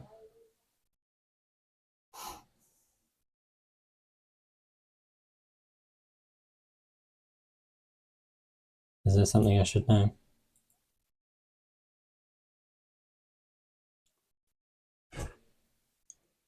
Yeah.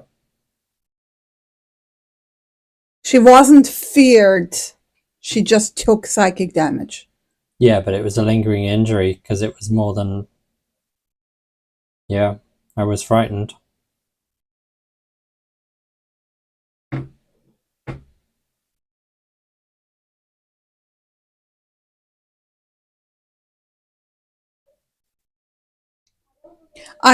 Please just note this down somewhere, because this is not gonna affect you immediately.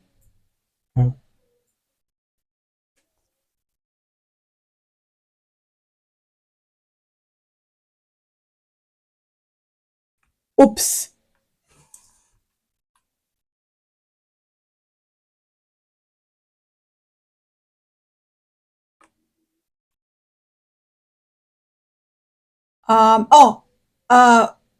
Chris, I have a way of doing it. Okay. Well, yeah, I was just going to add an effect. Oh, yeah.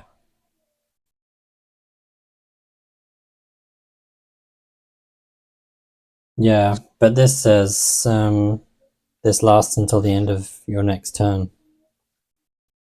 Yeah, but the source is literally not there. Okay. I mean, sure. Then nothing happens, basically. And then 6 seconds later, it just goes away. Okay. No, I removed it. It was by accident. I had you selected instead of Ilana.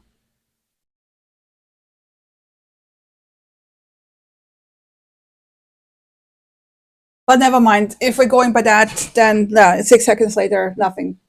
It's just gone.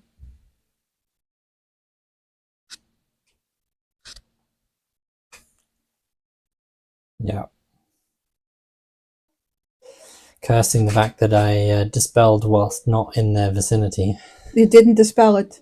Well, tried to, is what I mean. But, Okay. We done? think so. What's the session called? More Mask the Wraith is what I called the YouTube thumbnail. Okay. Just confirm how you spell more mask for me. I literally put it early in chat.